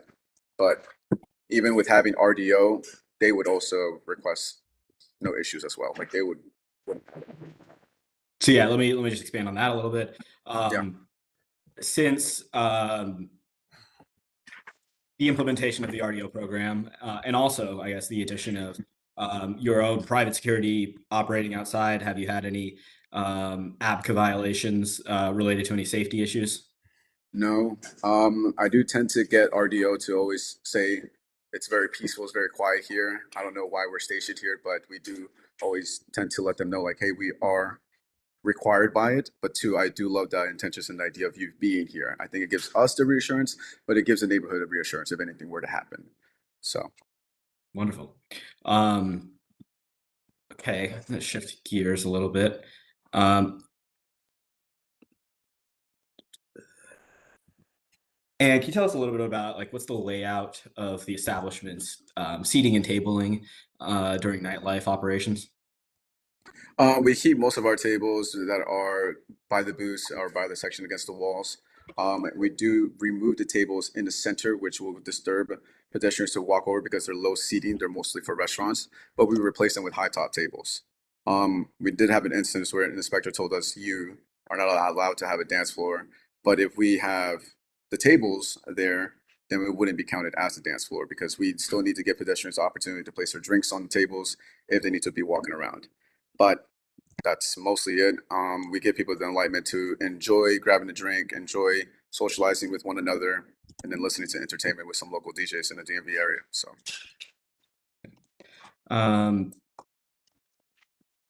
Let's see. Can you tell us about your procedures for preparing to close the establishment at the end of the night?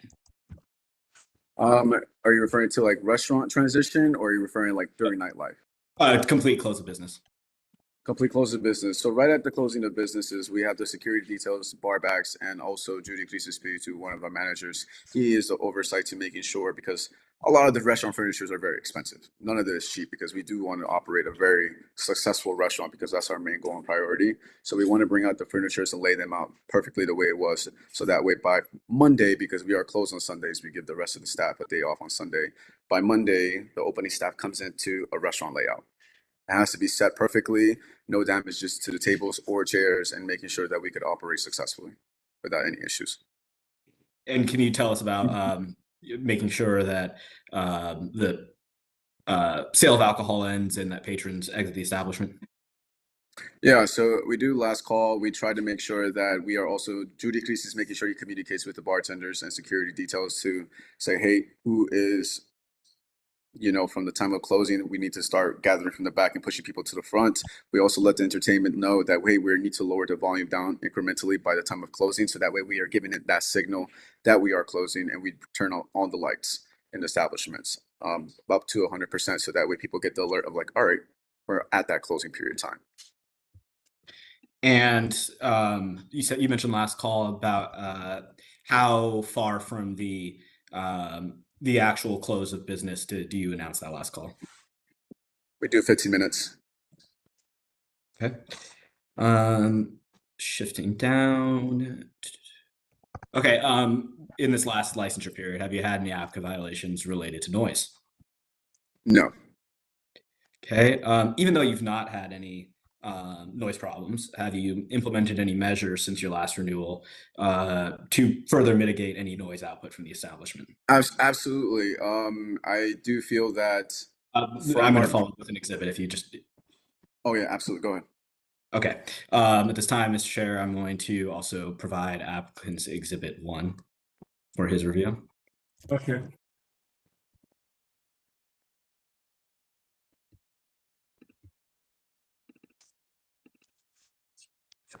Board's indulgence.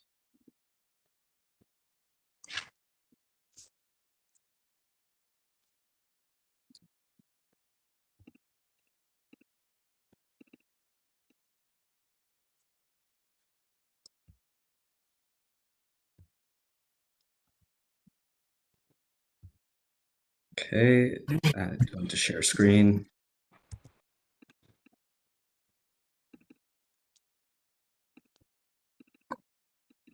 All right, Mr. Camacho, are you familiar with these photographs? Yes. And can you tell us what they are of? So they're soundproof and weatherproof panels where the contractor is basically putting, I don't know the correct word for it, but they put something in between that barrier. So that way from weather, because we've had instances where it's been really, really cold where the cold would just bleed through. But also my cautious was always about sound, even though I invested a good amount of money on some sound speakers and subwoofers to making sure that doesn't bleed out. I think investing in those equipments is very important. But you always want to make sure you're reassured. So we installed those panels as well to give us that reassurance and just also let the neighbors know, or if anyone does have a moment like, oh my goodness, this is happening, we've installed those as well. But they put, I don't know the wording for it, but it's like an insulin or some form of coating inside of it where it just blocks anything from coming in or out. And can you just let us know what location? So this is in the back of our venue. You will be seeing up there is like our second floor. That's the doorway to getting in through the back. And so we've decided to cover all measures from there. Is this the side in which like there might be closest residents to the establishment? Yeah, we do have residents that do live behind us. I think I came across maybe once or twice where they've mentioned like, hey, I think the sound is a little high. And this was about, I want to say, a year and a half ago to 8 months. So we were already going through the steps of trying to create a weatherproofing all around. But then I also asked the contractor, there's a possibility to also prevent sound from bleeding out as well. They were like, yeah. So we just took the right measurements to do all of them at the same time. Mr. Chair, applicant moves for the admission of applicant's exhibit 1. Mr. Dufresne, any objection? No. Without objection, exhibit 1 is moved in evidence. Thank you, Mr. Chair. Mr. Camacho, since the installation of the soundproofing panels, have you received any complaints about your noise output? No, we even had ABCA inspectors do arrive on the premises, and their comments were like, oh, well, they just come in to do an inspection. We greet them, we give them a tour, and we even ask them, do you hear any issues or do you see any sound bleeding out? And we're like, there's no issues. So I haven't had any further comments or any issues coming around for the sound. So, no. Thank you. Have you received? Oh no, apologies. Strike that. What steps do you take to kind of proactively assess attendance at the establishment before entertainment is offered on Friday or Saturday nights? Absolutely. So we do a lot of branding and marketing specifically on social media. We want to basically indulge with the viewers and then hopefully convert them into walk-in foot traffics. So we utilize Instagram. We started utilizing Posh. Posh has been one of the outsources app where a lot of other businesses do tend to use and utilize. But that is just to track online foot traffic. So we don't sell anything on Posh. We don't do any tickets purchased on Posh. From Posh, it's people could get their entry, first name, last name, but they do have to also be present with the physical ID. They don't give immediate access. So they're just on the guest list. But we also notate that you aren't guaranteed entry if we are at full capacity. So this is just for more so in measurements to making sure we're just keeping track of the online foot traffic. Okay. And can you just tell us about like what are the benefits of maintaining these kind of advertisement guest lists? It keeps me in more communication with my staff to give them that reassurance. They're like, this is the foot traffic we're seeing. This is the volume that we're looking on social media with the engagements of viewers. But we also link Posh, which is throughout our period of days. And then even on the flyer, you'll see the timestamp of what time we are opening, what time we're closing, what time the establishment is going to be starting off with. But with that guest list, if we see people clicking on it, putting their entry of the first and last name, we're already getting the idea of like, all right, this is the amount of people, that volume of that are possibly walking into our establishment. It's free, so no one's paying for anything. This is just for us for observations and for analytics. Okay. And I believe these may have addressed some of these points, but I just want to make sure that it's clear on the record. Yeah. Does signing your name to a Posh event for an upcoming entertainment night at Rosmarino, does that come with a charge for admission? No. And does that guarantee admission to the establishment? No. Okay. And how do you stay aware once people are actually at the establishment the night of? How do you remain aware of the current capacity of the establishment? So we still have security details just clicking and checking with everyone in of who enters the establishment. Okay. And from your review of the protestants' filings, their protestant information form, are you aware they've alleged that these sign-up pages do represent some hours that may exceed your actual hours of operation? Oh yeah, absolutely. But some of those hours that you will see on Posh could be inaccurate. Maybe we're just copying and pasting from our previous events, or maybe there was a clerical error on the time frame. But like the inspector said, they came to our establishments, they seen what time we closed, and we closed at that period of time, which is around 2. Do you utilize any kind of like outside a consultant firm, anything that is there any one that you hire for the purposes of marketing and branding outside of the company? Absolutely. I think that's the one key thing about being part of, in DC is that everyone here is super fond of the marketing and strategy idea of creating a memorable and experienced moment. I could be a venue myself, I could be a brand, but there are other people out there that have a great marketing strategy of what they want to do or what kind of experience they want to deliver to patrons. So we do tend to collaborate on working together and seeing what we could do to give them that memorable experience. Seeing them walking into the establishment, and my job as a venue owner, and on top of that, well, not venue owner, I'm sorry, excuse me, operations manager, is to making sure the staff and team is aware that we need to execute that experience. And do these outside consultants ever help create or post these sign up pages? They do, but like I said, we don't charge any of those tickets. Those are all free. Those are just for their intentions as well to see if their marketing strategy is working, if we're seeing a good amount of people clicking, and on top of that, signing up. And do they But that's ever, Go as ahead. unfortunate as this may be, do they ever misrepresent some of the facts of your operations, your hours? Yes, sometimes, yeah. But they do know the rules. At the end of the day, we still need to follow due juris, and we need to make sure that even the staff knows the timing we have to close. Thank you, Mr. Camacho. No further questions. Mr. DeFrank, do you have any questions of Mr.? Yes. Just give me one moment.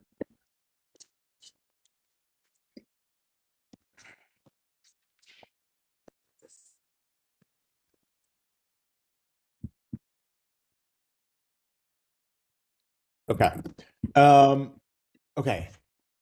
Eddie, is it true that your Class C tavern license is currently governed by Board Order 2023-535?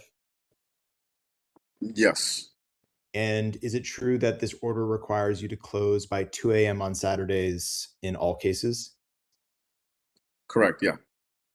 And is it true that the order prohibits a dance floor at Rose Marino? Correct, yeah. And is it true that the order requires an MPD reimbursable detail on Saturday and Sunday nights? Absolutely. And is it true that the order prohibits the use of outside promotion? Correct. Okay.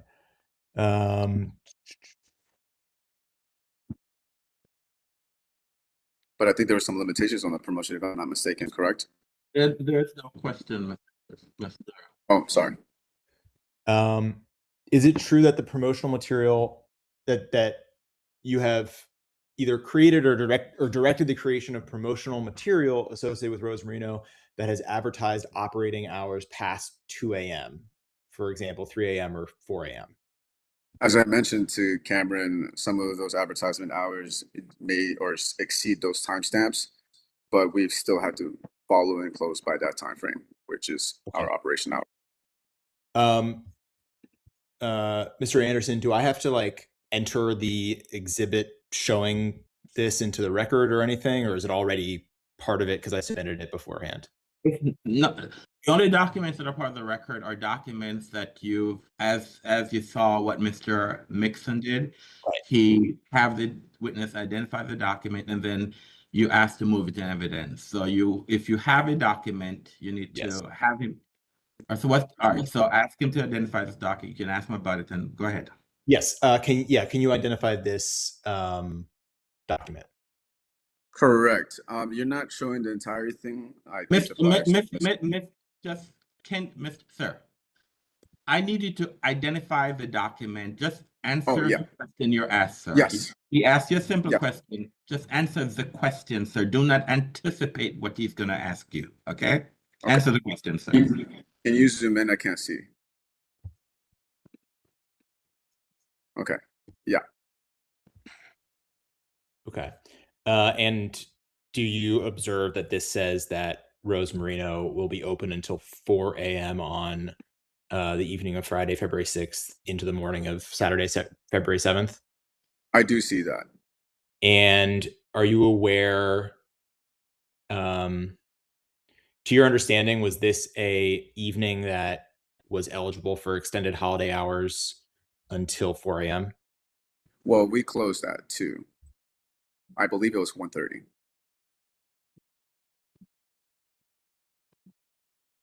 The Okay. the question is, Oh, is this an evening that was part of the extended hours? I Hours of don't think so. No. All right. Okay. Oh, You have another Uh, question here. sorry about that. I think the light just turned off. So are you saying that you misrepresent the hours you will be open online intentionally? Oh, sorry about that. Can you repeat your question again? We had the lights Yeah. just No. turned off. Are you saying that if I understand correctly, are you saying that you intentionally misrepresent the hours that you will be open before being open for a certain day? I'm sorry? Are you saying that you intentionally misrepresent the hours that you will be open before? No. So did you intend to be open until 4 a.m. on this evening? No, I think it could be.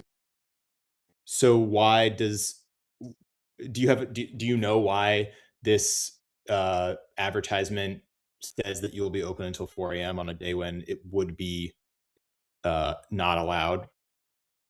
Well, as I mentioned, it could have possibly be an error from our end, but we still had to close at the appropriate time. Okay.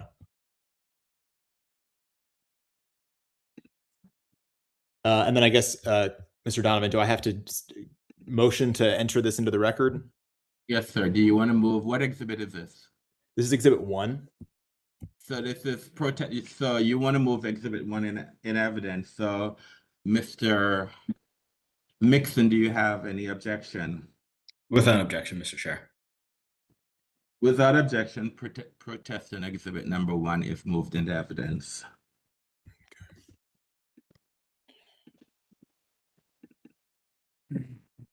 Okay.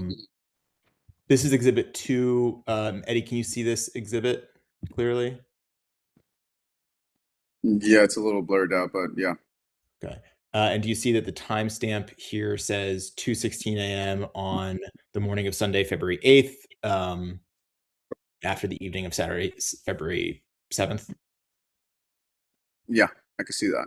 And do you see people standing outside of Rose Marino?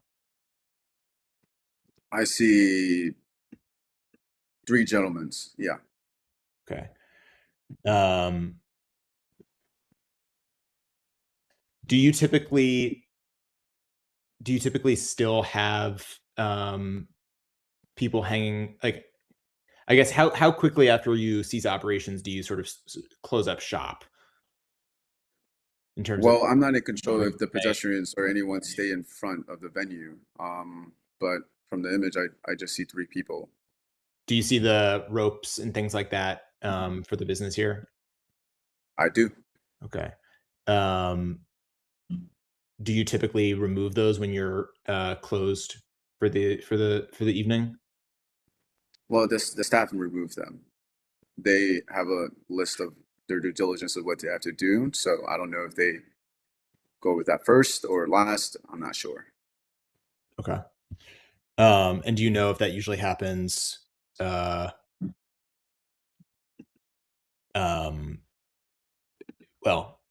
do you know if that usually happens before 2 a.m. or after 2 a.m. on nights when you're closing at 2 a.m. or when you're supposed to I'm close? not sure. That would be more so for like the manager and security. Okay.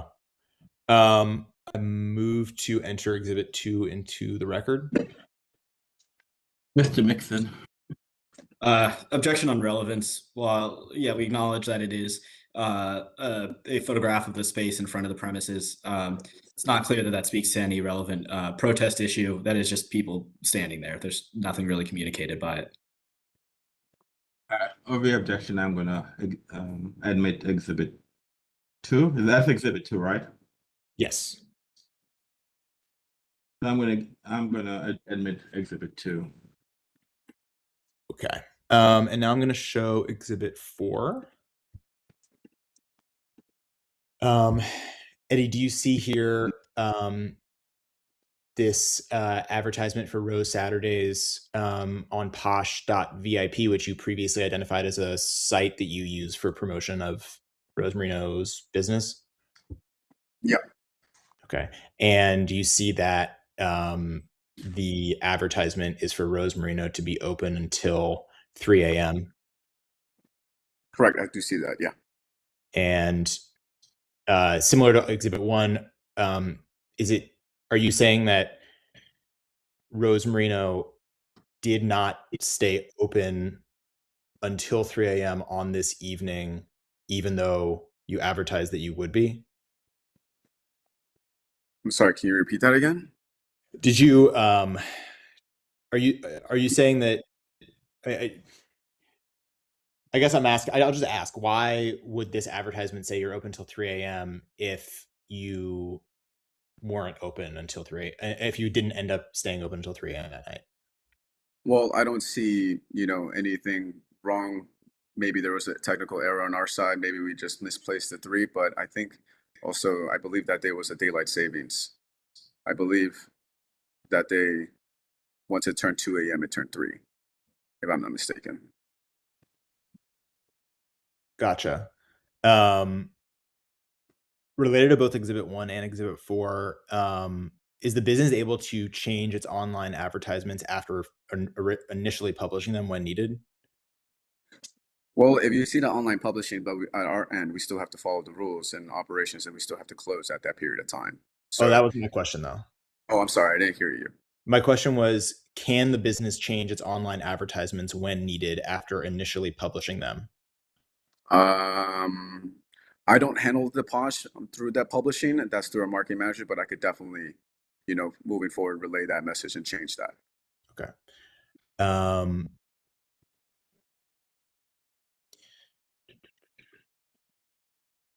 So as far as you understand, the business has the ability to fix a listing when it incorrectly lists improper or unauthorized hours.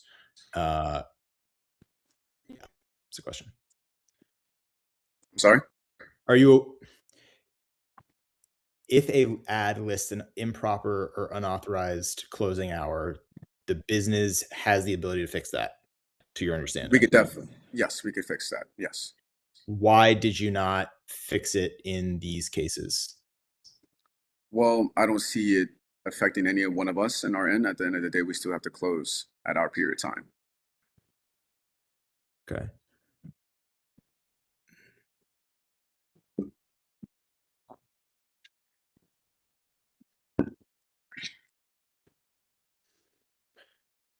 Have you hired contracted MPD officers every night you operate past midnight? I contact RDO through the required board order. I'm sorry. Go ahead. Are you done with that? All right, let me ask you, Mr. DeFrank. Oh yeah, sorry. Can I move to Exhibit 4 into the record? An objection? Without objection. Exhibit 4 moved into evidence. What's the next question you asked, sir? Have you hired contracted MPD officers every night that you've operated past midnight this year? We are required to hire RDO as part of the board order. So, but yes. have you hired the contracted MPD officers every night you operate past midnight? So we communicate with Brenda Smith with our schedule for our weekly events. So yes, she is aware. No. But my question is, have you contracted MPD officers every night that you've operated past midnight on Saturdays and Sundays this year? Okay. Have you ever been suspended from the RDO program? No. So you've never been suspended from the RDO program? Okay. From earlier from Cameron's emails and everything, I think there was an applicant inspector that did initiate and told me that we are not paying or we're not requesting for RDO. And so I emailed Brenda Smith and Sharita for proof that we are in good standings. We were never defaulted or we were never behind on our payments. Okay. I guess the only other question on that is, are you able to hire or contract MPD officers as part of the RDO program if you are suspended? If I'm suspended? I'm sorry. If the business is suspended from the program. Oh, I don't know how to answer that question. I'm not suspended. But if you were, would you be able to hire officers? I don't know how to answer that question. I'm sorry. Like, Okay. are you asking me if hypothetically, if I was suspended? I guess I'm asking, like, is your understanding that you have to be in good standing in order to comply with the board orders requirements around RDO? From my understanding, when we were approved and we were given the RDO program, we would have to communicate with Brenda Smith on scheduling. If not Brenda Smith, she would also forward you the email of who the other point of contact would be, and we would just report our weekly events. But we've always mentioned that this is an ongoing weekly event without any changes. So they are aware of our schedules. On top of that, they email us with any statements that we have to pay for. And then once we receive those statements, we pay them immediately, which is why we're in good standings. Okay.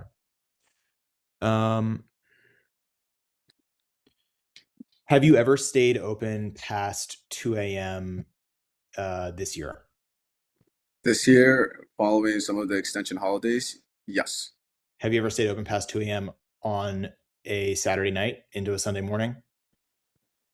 I believe so. Okay, I'd like to go to Exhibit 7, which is the board order. And you may have to bear with me for a moment.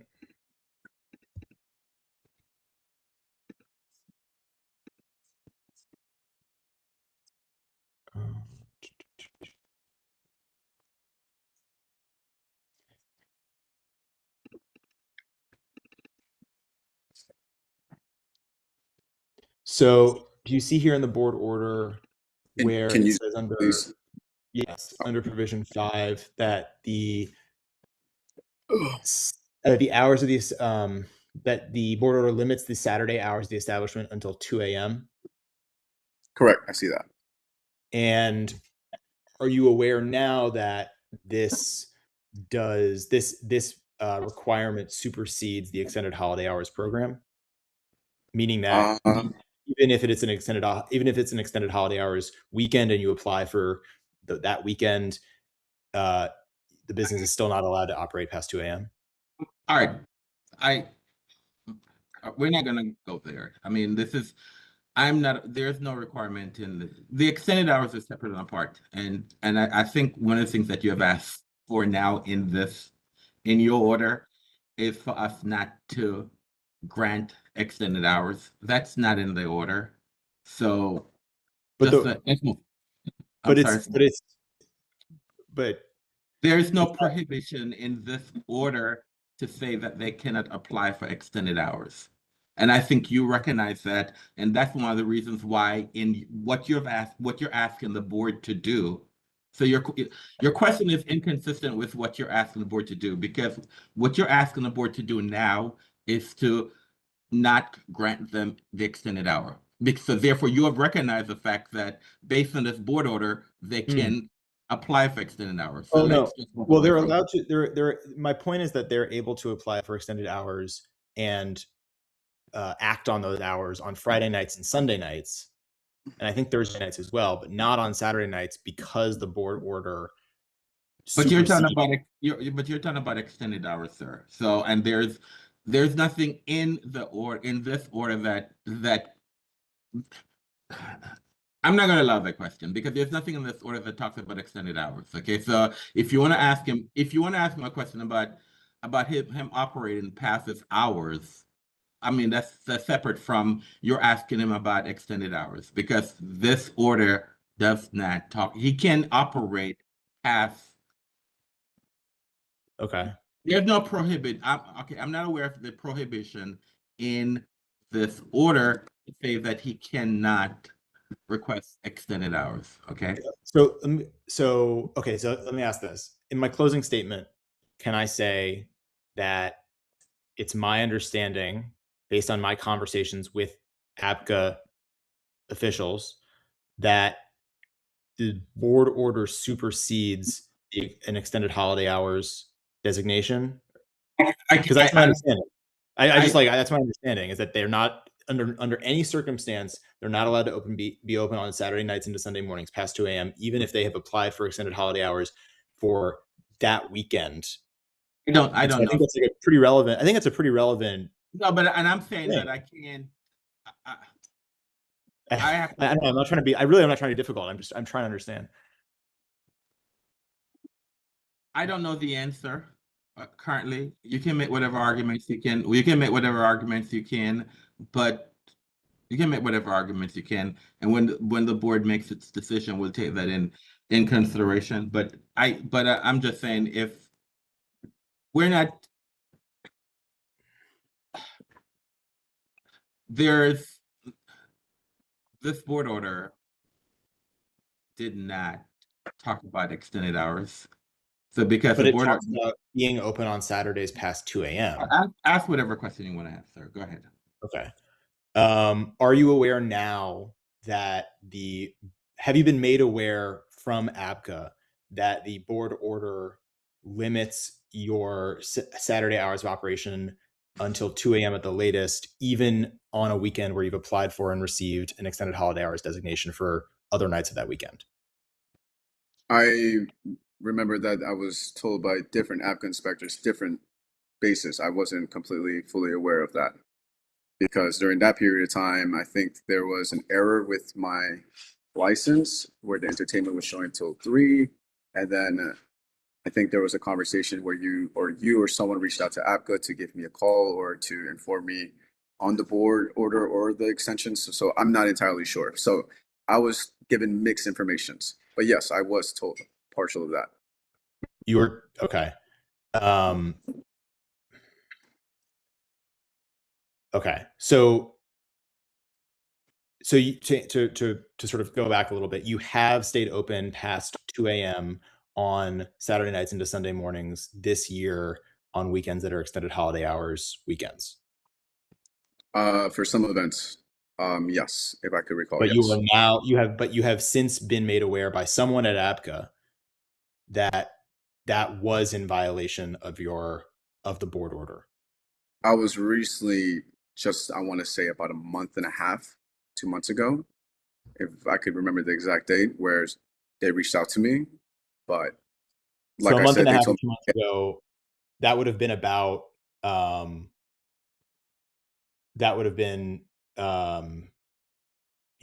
7th or mid to late March was when you were made aware of this. But did you open on? But I guess that doesn't really matter. I mean, my point is just that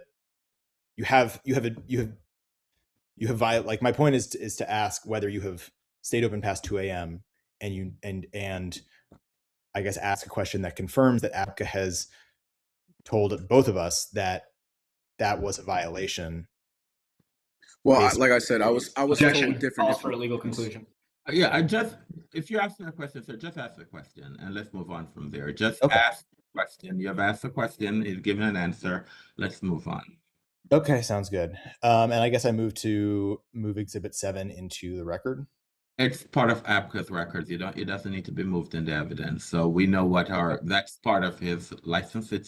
It's what's on his license. It's already it's part of our record. So it doesn't have to be moved into evidence. Sounds good. And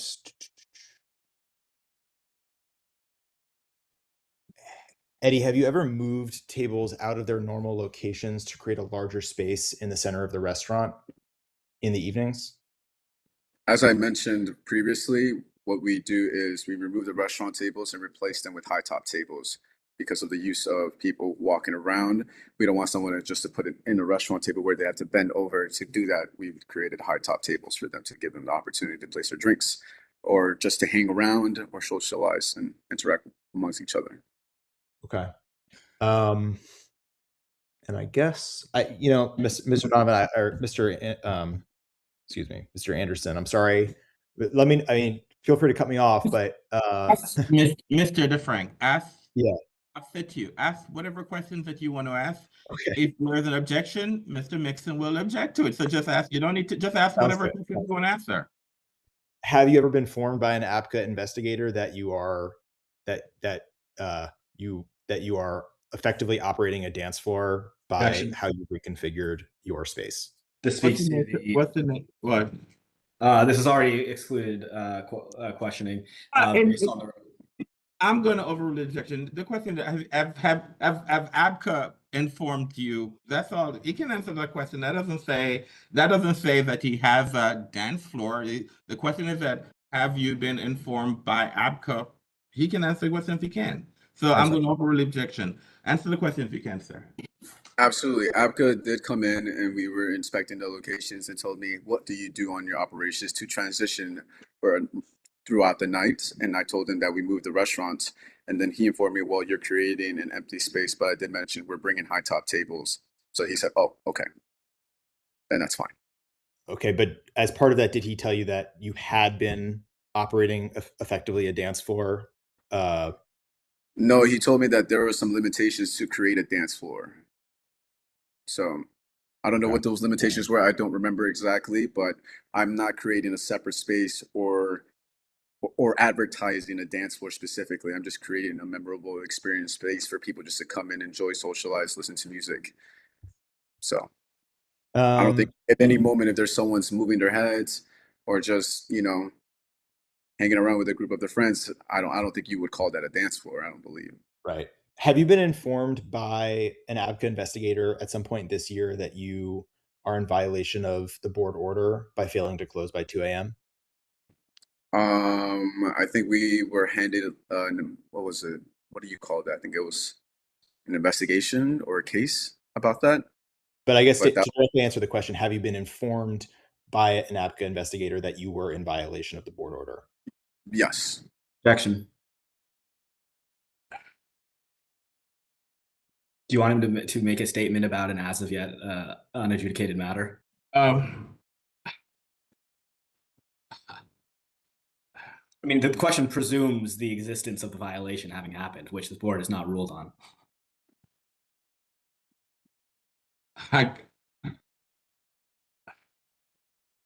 Have you been? And I guess I should have overruled. I should have sustained the objection. I thought that I should have sustained it. So the objection is sustained, and we're going to strike his answer from the record. Thank you, Mr. Chair. Okay.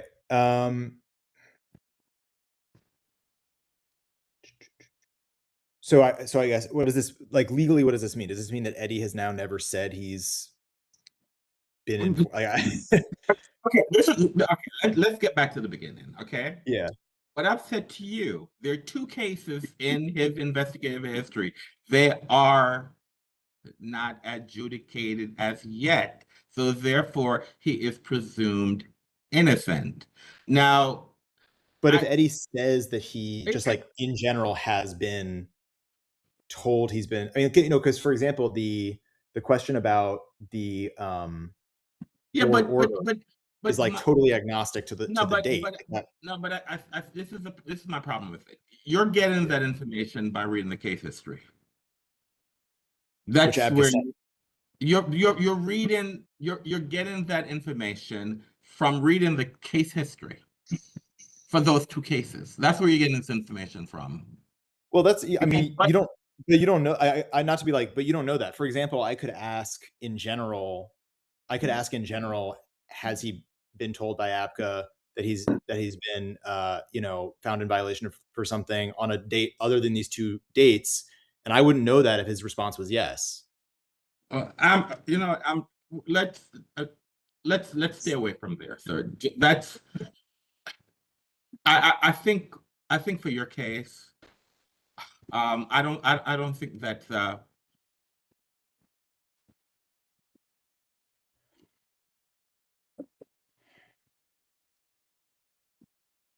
I don't think you should just, you can make your case without going there. Okay. Sounds good. Just give me one moment.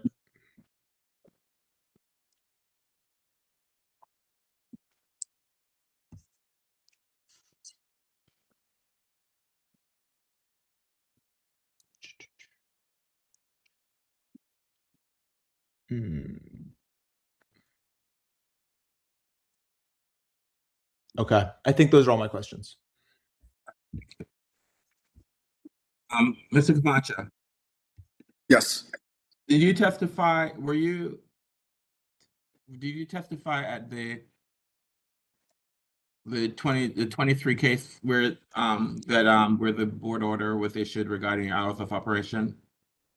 I'm sorry, you were breaking in I'm and sorry. out with the internet. Sorry. Yeah, I guess I guess, were you, for the board order, have you testified in front of this forum before, sir? Yes. All right. How familiar are you with the hours of operation of this establishment? I'm familiarized with it. How do you become familiarized with the hours of operation for this establishment? Once we've received the approvals and then we received the card, and then I think just from what Andrew DeFranc said, like months ago, ABCA reached out to me about some more. That's not the question I'm asking you, sir. What I'm saying to you, you said you're the operations manager. Is that correct? Yes, correct. Yes. What does that mean? What is that you're the operations manager? That I'm handling operating those events. All right. You testified earlier about the restaurant and nightlife. What are the hours of operation for the restaurant? Oh, for the restaurants, Monday through Thursday, it's from 12 to 9. And then for Fridays and Saturdays, it's from 12 to 10. 12 to 10. All right. So what happens Monday through Thursday? So what time do you close on Monday through Thursday? Monday through Thursday for the restaurant, we close at 9. No, but no, what time does a business close Monday through Thursday? On our license, I believe let me ask you a question. Okay. Because you talked about restaurant, you talked about nightlife. Correct. Monday Yes. through Thursday, do you have nightlife on Monday through Thursday?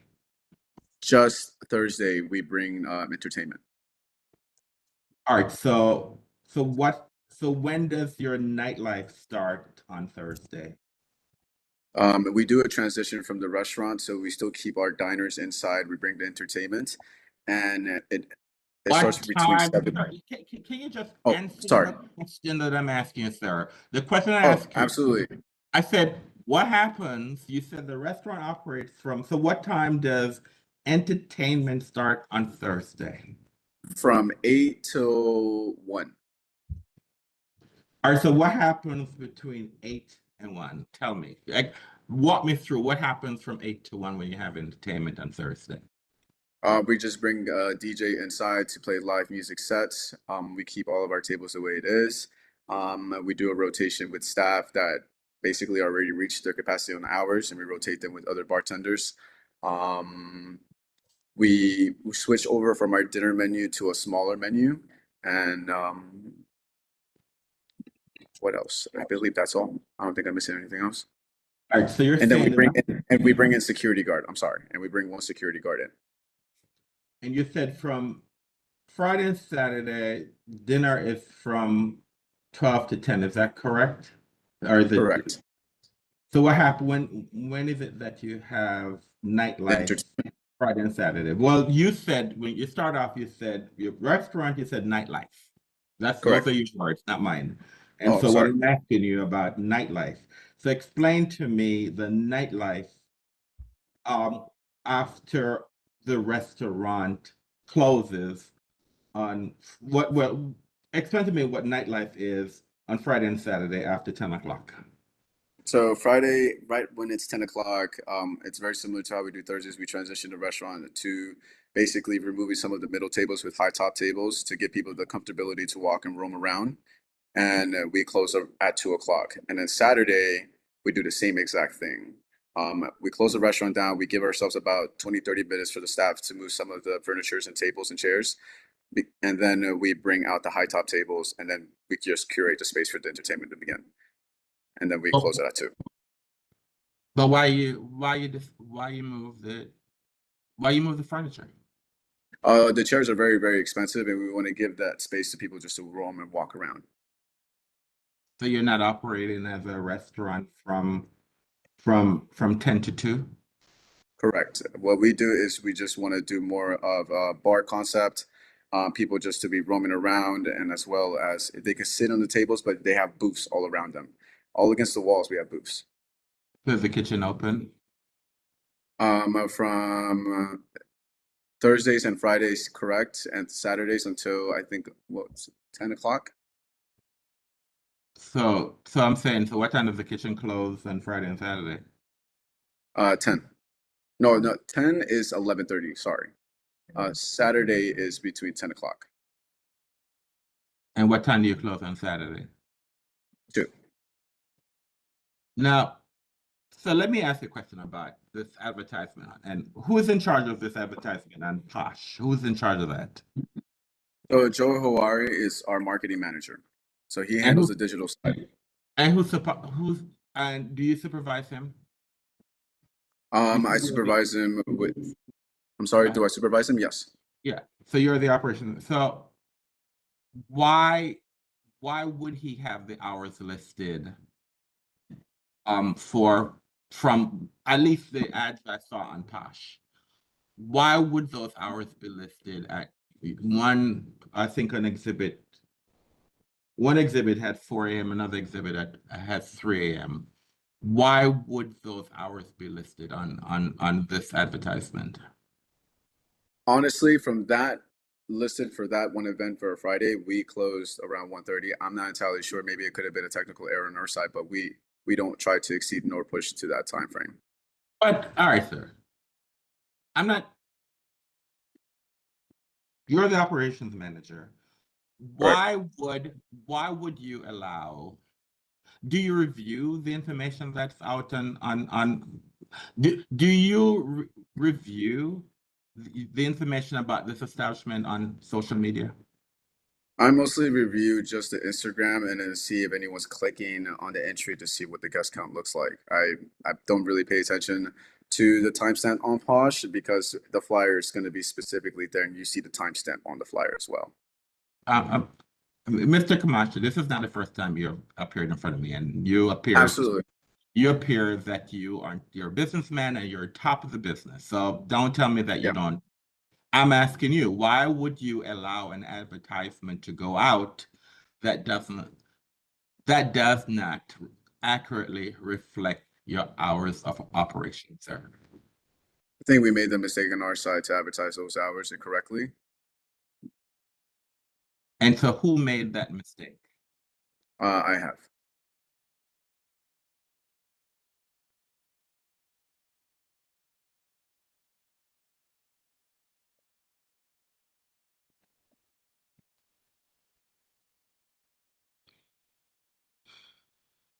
Any questions by any other board member?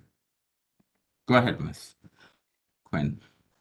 Hi, I think on the same point, I want to give you some context for why I still have some additional questions here. Yeah. It seems it's difficult to believe that there would be multiple of this kind of mistake. And if that's where I'm sitting, then I've got to try to I've got to try to get to the point of, well, why would this happen? And either there's a business advantage for advertising later hours. You see some kind of way that it's going to be advantageous to you, or you're actually open this late. And so when we ask these follow-up questions of like, what's this about? That's what we're trying to get at.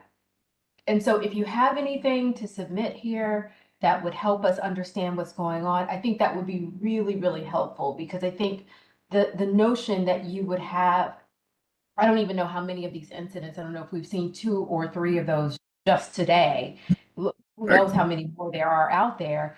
The notion that that just slipped by and nobody checked, it's just not reading credible. And so when you're, and if that's where we are, we've got to understand what's behind this. Why would you do a thing like this if you are in fact not really open?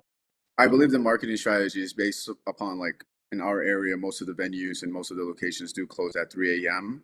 And so Yeah. for us to advertise, because not a lot of patrons or clients want to see, oh, you're closing at 2. And more likely they're not going to be coming into the establishment.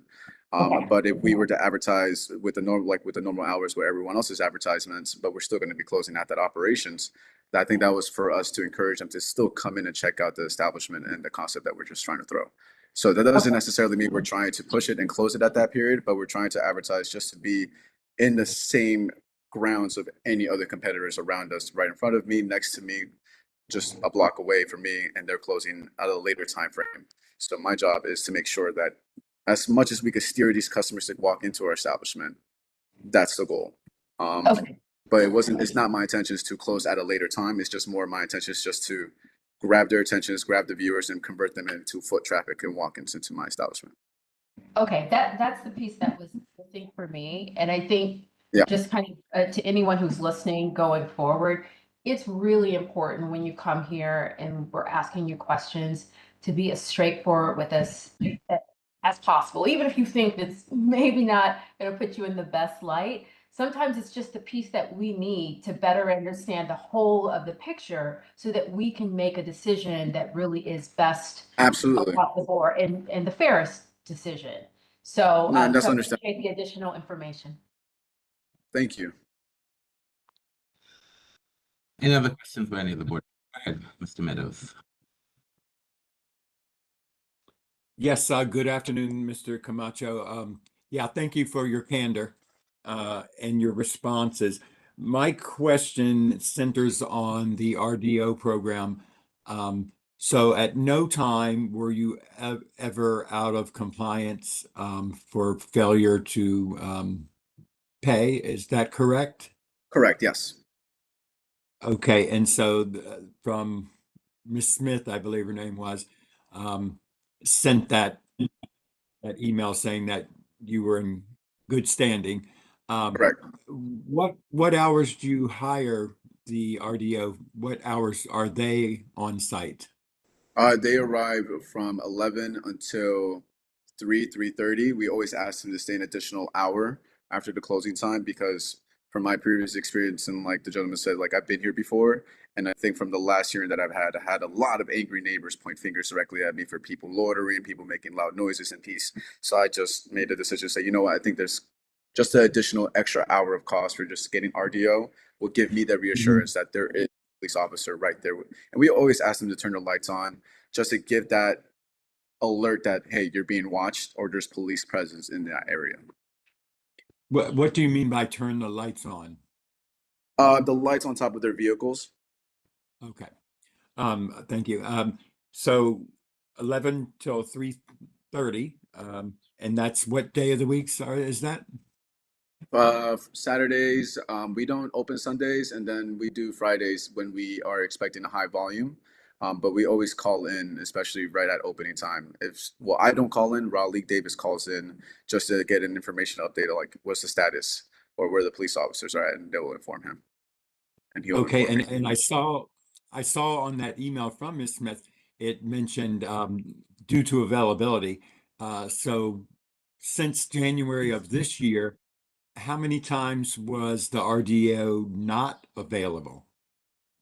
There has been some days where they are not assigned to us, which we were calling in, and they were saying that you will still have an officer still in your premises in your area. I think they will be just right by the convenience store where they're supposed to be stationed. So Okay, we will so call in just to there's report one that. within that commercial strip there. Correct, yes. Okay. And remind me again, what was the max occupancy? Max occupancy is 108, I believe, or 111. And how many security cameras are inside the establishment? Ooh, like 1, 2, 3, 4, about I believe 10. I think 10 or 11. Okay. I appreciate your responses. Thank you. Thank you. Any other questions by any board members? All right, Mr. DeFrank, any questions of the witness based on the questions that were asked by the board? No. Any redirect, Mr. Mixon? Yes, Mr. Chair. Before I begin, I want to reintroduce Board Order 2023-535, just to clarify the record a little bit. Mr. Camacho, I believe you may have misspoke to the contents of the order. Can you just read this part for the benefit of the record, starting at nothing up until the end of the parenthetical? Nothing in this condition shall prevent a third party from engaging in the promotion of events at the establishment through social media or text message or other media outlets, radio, television, newspaper, email, flyers, etc. Okay, thank you. No further questions. All right, thank you. Thank you, Mr. Camacho, for your testimony today. Do you have Thank another you. witness? Do you have another witness, or is that it? That is it. Thank you, Mr. Chair. All right, so you rest? Yes, applicant rests. All right. All right, it's 1:10. We're gonna take a break. So we're gonna take a 30-minute break. So we are off the record until 1:40. I'm sorry, Mr. Anderson. Can I request that we take a shorter break? I have like Mr. DeFrank. Yeah. The board usually takes a half an hour lunch break. Okay. Well, I understand if you need to, but I just it's okay. It's fine. I just had to ask. I have to ask. And I have not taken a break. The board has not taken a break since 9:30, and I normally take a break every 2 hours. I understand. I went through this today, so we're taking a 30-minute break. We'll be back on the record at, I'm going to extend it. So we'll be back on the record at 1:45. Okay. All right. Thank you.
Good afternoon, everyone. We're back on the record.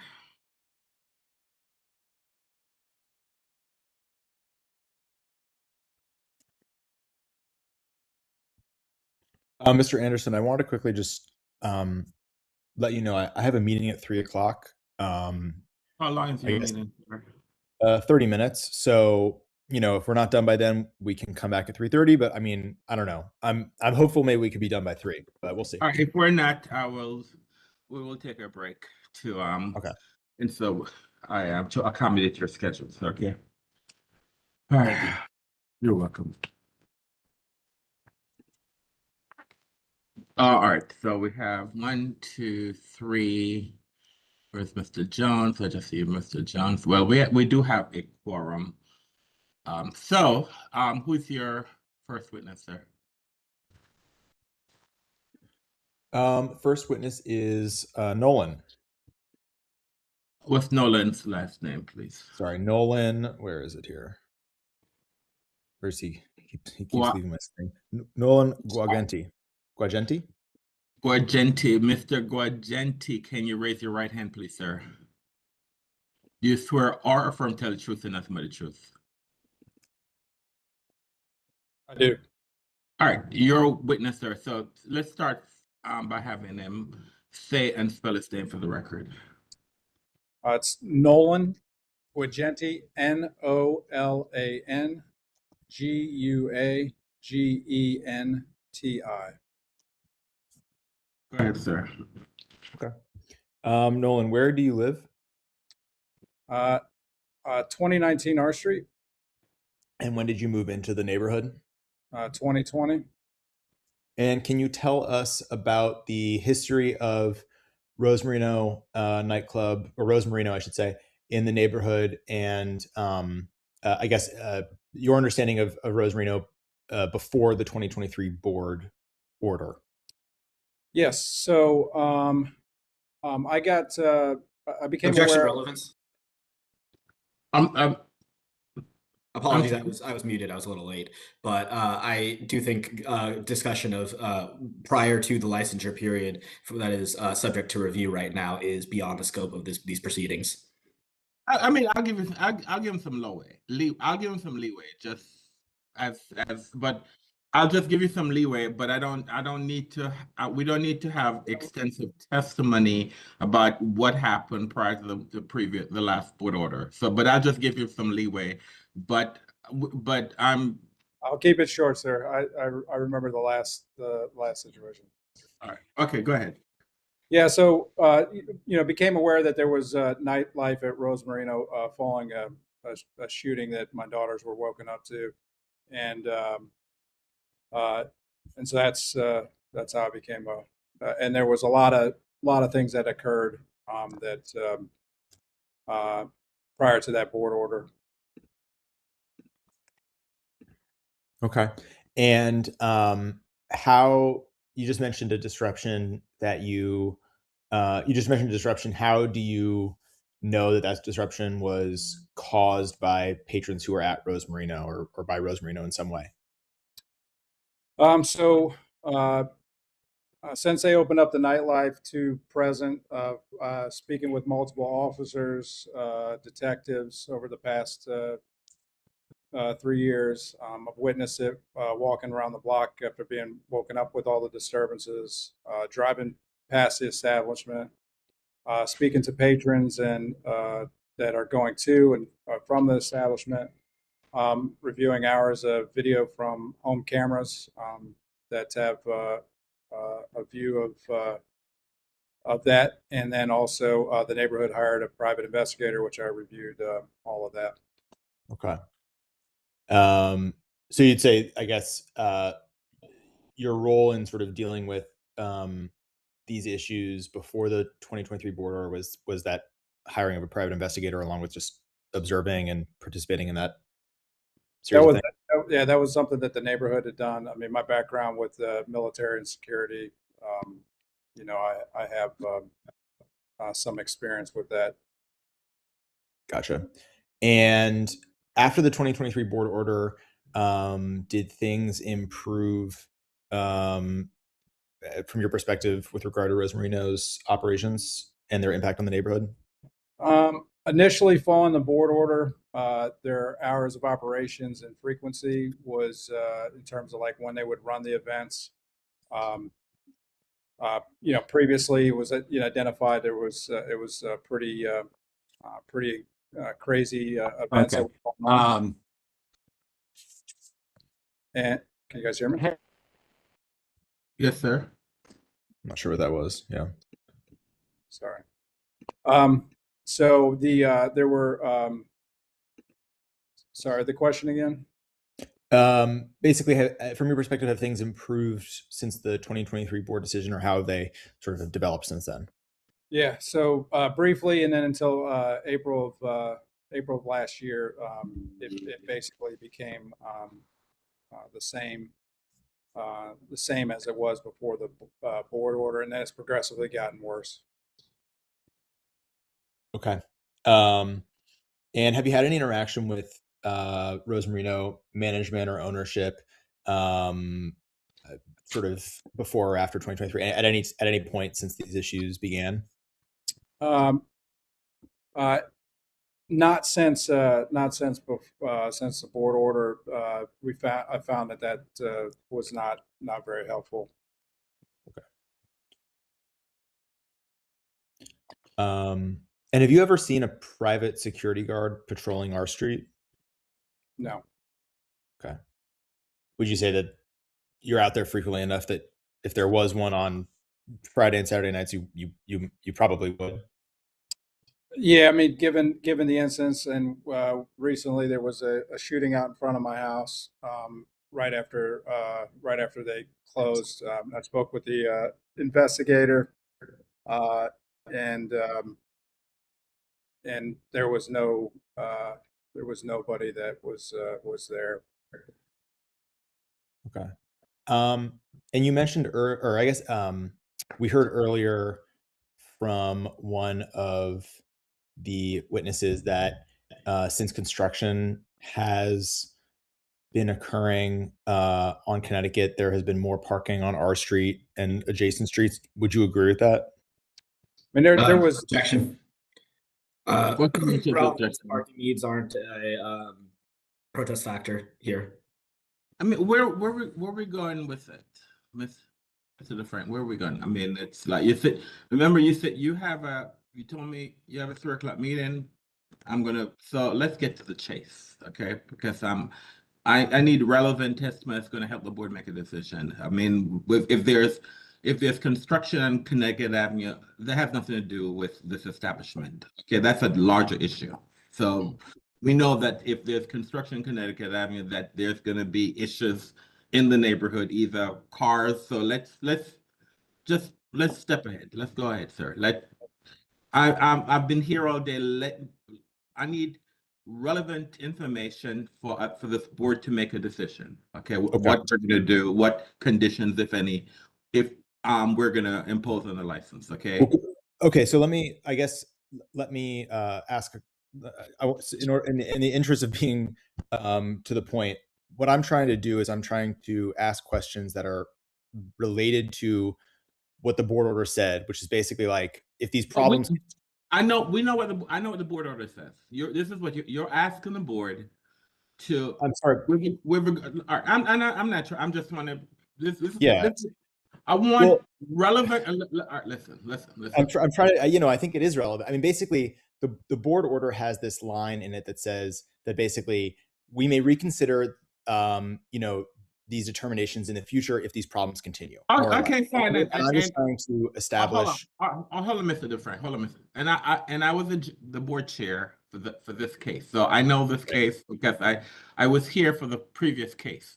You're coming back to us to say that, okay, we need to impose additional conditions on the establishment. That's what you're asking us to do. Okay, I know what the board order says. Tell me why it is that, through this witness, why the board should impose additional conditions. That's what I want. All your witnesses, this is what all your witnesses should say. Why is it that the board should impose additional? Don't tell me what the board order says. Just say, we know what the board order says. Whatever decision we make right currently, it's going to be the board order plus or the board order, and that we're not going to add anything to it. So if you want us to change the board order, have the witness testified why is it that the board, what's been going on since 2023 for the board to impose conditions, additional conditions on the license. Okay, that is what you're supposed to. I want from you. I understand, and that was the line. The questioning about parking was directly related to that. No, So but it's not, because I don't know if it is, but you started off by talking about parking because of the construction on Constitution Avenue, which has nothing to do with him. That's the first question you ask. You say based on the construction. Okay. I guess, okay. I mean, my goal in asking the question that way was to refer back to previous testimony and to make it clear that just tell us, give us relevant information for the board for the board to make a decision whether or not we are gonna impose additional conditions, or we're gonna just renew the license with the current board order. Okay. Okay, and I apologize if I'm not doing a perfect job at this. You've been doing a great job so far. Yeah, but I'm being like, serious. I'm just trying. I'm just like, let me just lay it out. I'm trying, like, what I'm going to do. I think what the witnesses will speak to is that there is a continued pattern of patients from Rose Marino. Hold on. Just ask him the question. He will answer. Okay. You have been doing great so far. No, and I'm being serious. You've been, because okay. No, I appreciate that. Because if you're messing up, if you're doing, whenever Mr. Mixon thinks that you are crossed the line, he raised an objection. Okay. Right. Go ahead. Okay. Go ahead. So, Nolan, regardless of what's going on with construction, do you observe that there are patrons parking on Connecticut Avenue, or sorry, parking on residential streets near Connecticut Avenue, like our street, who appear to be going to Rose Marino? Yes. Okay. And have you had have you observed behavior that has infringed on peace, order, and quiet related to these incidents of parking and people walking to Rose Marino? Yes. So during the nights that they have entertainment, we have them. They park out in front of our house, and they party and drinking, playing loud music. It's constant. And I also mentioned we had another shooting with involving. Unfortunately, one of the victims was from Rose Marino. But and the only time that we've had those shootings are on the nights that they've operated. Okay. Okay. I have no further questions for Nolan. Thank you. Mr. Mixon, any questions for this witness? Yes, for sure. Mr. Guagenti, is that right? Yes. Thank you. How are you aware that people who may be on our street are going to Rose Marino in light of how many establishments are within walking distance of that street? Well, there's all the establishments, Mr. Mixon, on there are closed. The only group with a large number of people leaving at 3 a.m., which is generally when they were closing. I've come from there. I've physically gotten up and witnessed it, watched them. We also had private investigators on the neighborhood had private investigators on both sides, which confirmed that. And I've witnessed them from my balcony when they've had fights. Witnessed, and then we've talked to myself and some of the other neighbors that have talked to the people coming from the establishments. And when they do not operate, there's nobody on that street. That area is very residential, so there's not a lot of nightclubs. Are you aware there's an establishment on the other end of Connecticut? Signature as well as. Let him ask the questions first before you answer, sir. Okay. All right. Sorry. Are you aware there's an establishment called Signature Lounge within walking distance on the other side of Connecticut that operates those hours? Yes, I am. Are you aware that there's an establishment called Golden Age that's also within walking distance that operates at comparable hours? I'm not familiar with that. It must be new. Are you familiar? Sorry, can I do an objection? What's the nature of your objection, sir? Golden Age's hours are not comparable to Rose Marino's officially Well, licensed. you'll have an opportunity to. He has asked a question. I don't know. I'm looking through the report. I don't see the hours, so therefore, if you have the hours, then you'll have an opportunity to correct the record, sir. Okay. But he said comparable hours. He didn't say the same exact hours. Okay, they're 3 hours different, so I would say that they're not. But 2 hours actually. But yeah. Potatoes. He said comparable. When you'll get a chance, sir, to correct the record. That's fine. I just want to know the right way to correct the record on that. So whatever. Well, you do that. You do that when he's your witness, so you'll get another opportunity to correct the record, sir. So keep notes of questions that were asked that you need to correct the record, sir. Okay. To allow me to alleviate any particularities here. Are you aware there are other establishments within the flow of pedestrian traffic along Connecticut that may operate as late as 3 a.m.? I'm not.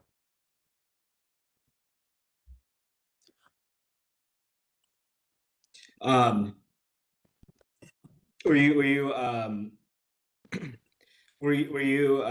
present for Mr. Davis's testimony? Remind me who Mr. Davis was. I was present the whole time, but Mr. Davis was our first witness, Rose Marino security manager. Yes. Were you aware that Mr. Davis testified to the outdoor security personnel supervising the space around the premises in our street as late as a half hour after their closing? I did hear that. How often are you observing the street at 2:30 a.m.? Like I mentioned on the recent shooting, I didn't see anybody, following that. So, but that's the last time. So it'd be fair to say that the absence of a personal observation is not indicative of something not being there.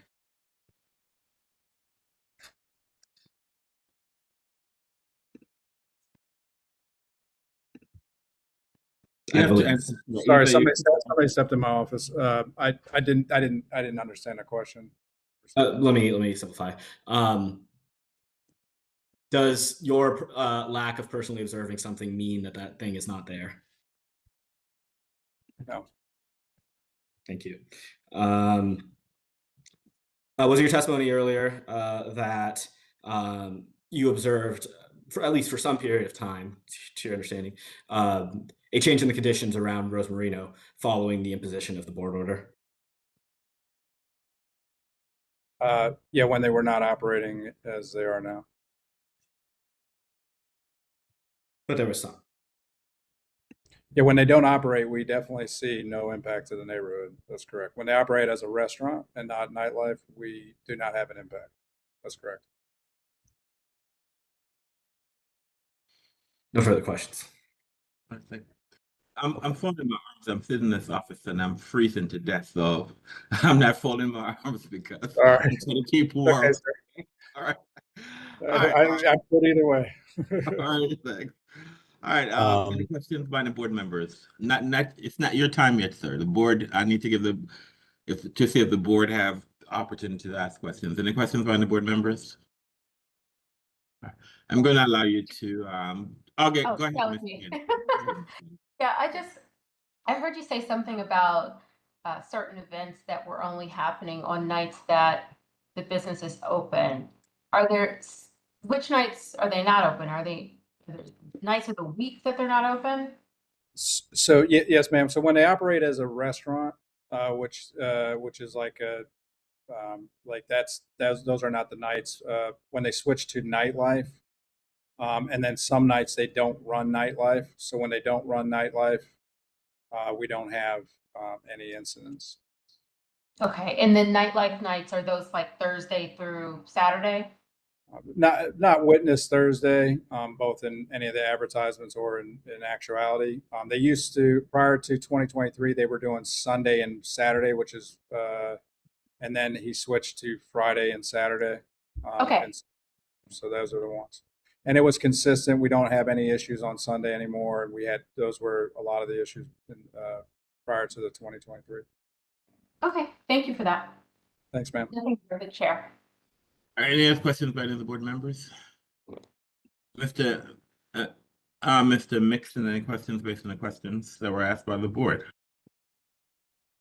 No, Mr. Chair. Mr. DeFrank, any redirect? Okay, so I'm asking you, how do I confirm that Golden Age closes at 11 p.m., whereas Rose Marino ostensibly closes at 2 a.m. on weekends? Do I ask that question to Nolan, or can I just say that? Like, can I enter it into the record, even though it wasn't an exhibit? Where is this information that that this other establishment closes at? I guess. Well, all right. But I think he stated that he wasn't familiar with that establishment. So how are you going to ask him? You have to. I know. I agree. But I'm trying to figure out. I'm trying to understand if there's a way for me to establish that they're not comparable hours. You can't do it with this witness. Right. Okay. You can do it if you have some other witness, but he said that he's not familiar, so you can't do it with this witness. Okay. Okay. Sounds good. Give me one moment so I can write this down.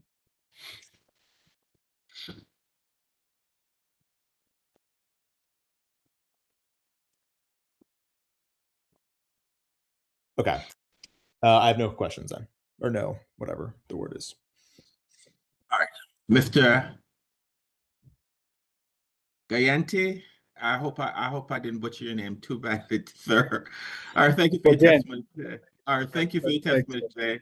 You have a great day. Thanks. All right. Do you have another witness?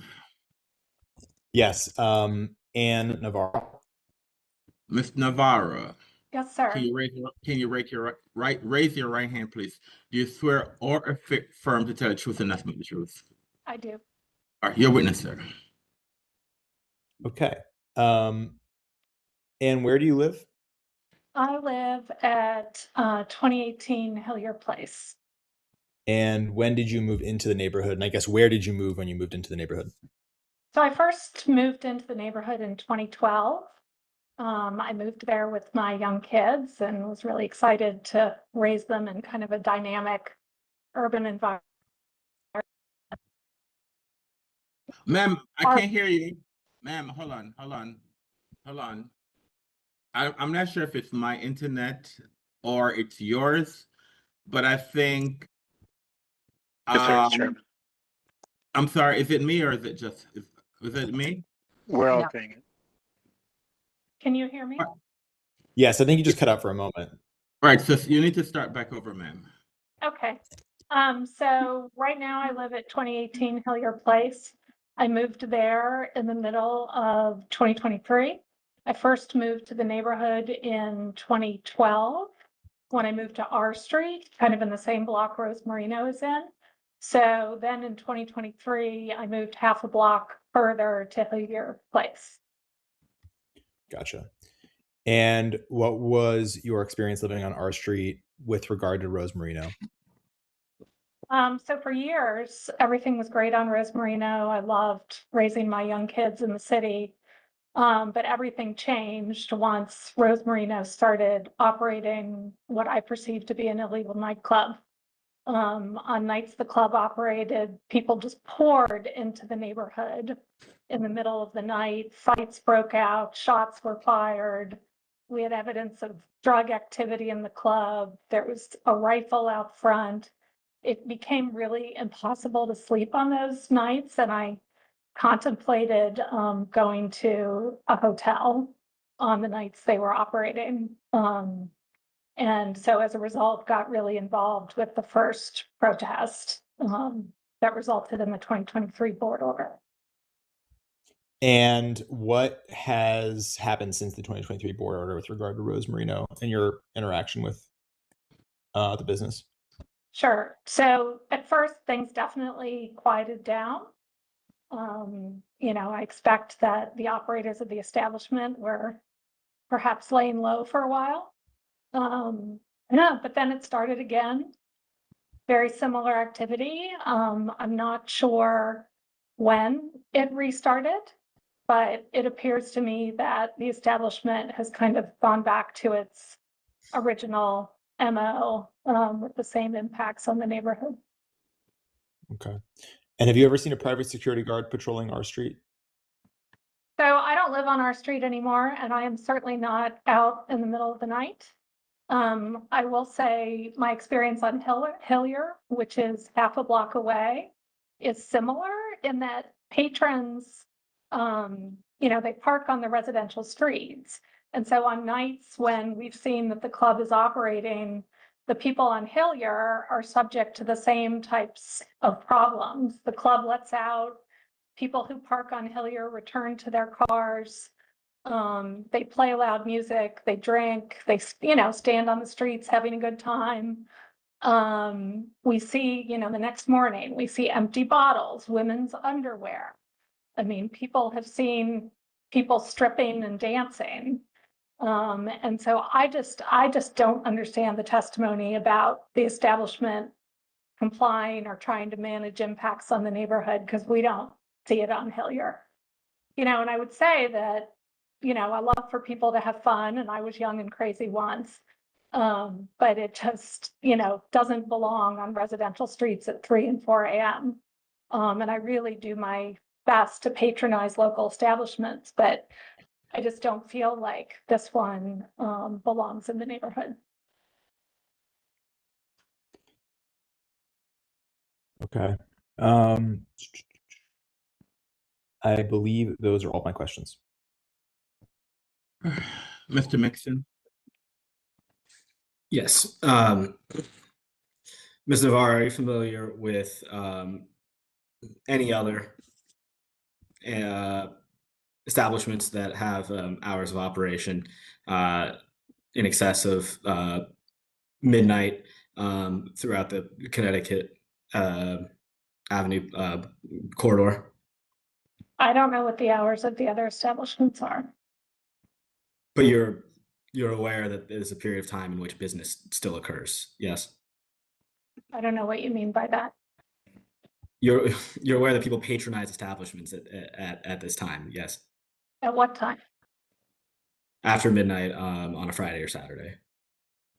I would expect that some bars are open after midnight on a Friday and Saturday, but I have no firsthand knowledge of that. I tend to try to go to bed at 10 or 10:30. And so it remains entirely possible that any activity of parking or congregation along neighboring streets could just as easily be for other establishments that are open at those hours, correct? No, I just really don't think so, because before Rose Marino started operating as a nightclub, there was the strip club on the corner of Florida and Connecticut, which is a block, 2 blocks away. There was a club, I think, over where the old Chipotle was, which was a block away. Of course, Signature has started operating recently, but I just never saw any problems coming out of those establishments. Even the strip club, people would say to me, "How can you live near a strip club?" And I'm like, I don't even notice it. So it was really just Rose Marino starting to operate as a nightclub, and we would just see as soon as they close, they're advertising these crazy events, and as soon as they close, like, it's chaos. And was it your testimony that you cannot dispute that Rose Marino does maintain a security presence outside the establishment? I have no idea. I've never seen one. Right, but you cannot testify that it does not. Is that correct? I've heard what people say, but I'm not sure I find any of it very credible. No further questions. Any questions by the board members? Go ahead, Mr. Meadows. Thank you for joining us today, Mr. Navarro. You mentioned something about a rifle. Could you explain more about that? Sure, that did happen before the 2023 board order. That was when the neighbors had hired the private detective and the lawyer to conduct surveillance on the establishment. And as I recall, and there were pictures of it in the record, if you go back and look at that, as I recall, because the detective observed people leaving the establishment, coming back, and then wielding a rifle outside of the establishment. Okay, thank you. Any other questions by any board members? Mr. Mixon? Mr. Genti, is it correct that your testimony reflected that your testimony in response to Board Member Meadows that this was prior to the 2023 order? Is that correct? Yes. Thank you. No further questions. Thank you. Mr. DeFrank?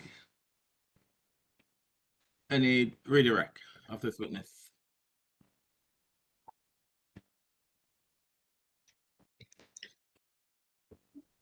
I think he said no.